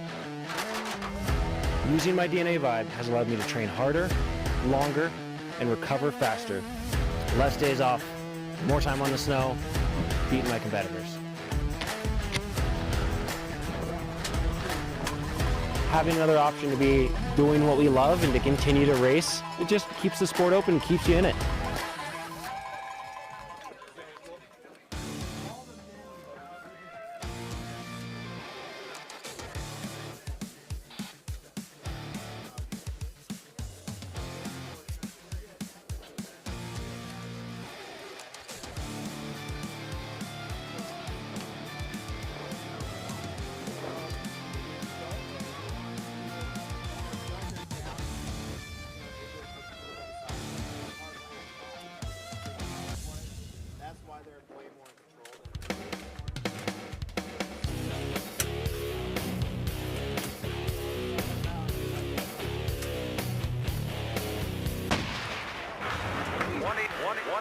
Buy Tough. Call for the store nearest you. Tough, buy Tough.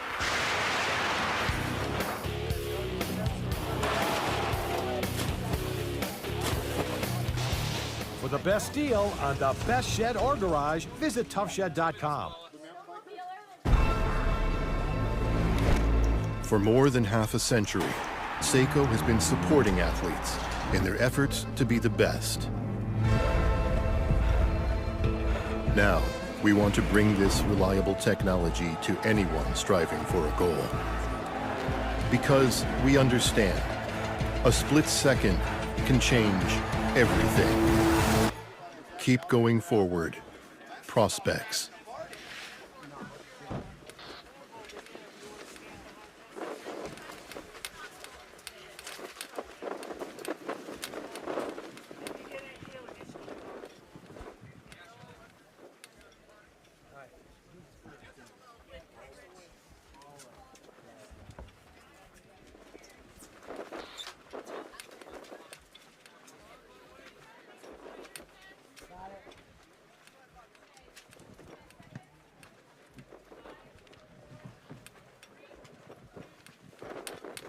Welcome back, ladies and gentlemen, to the Rocket Mortgage Women's Tour World Pro Ski Tour. This is the World Championships, and it is the Giant Slalom. We are starting with a round of 16, and because of the wind and the tough light and the snow conditions, we are going to still stay with individual...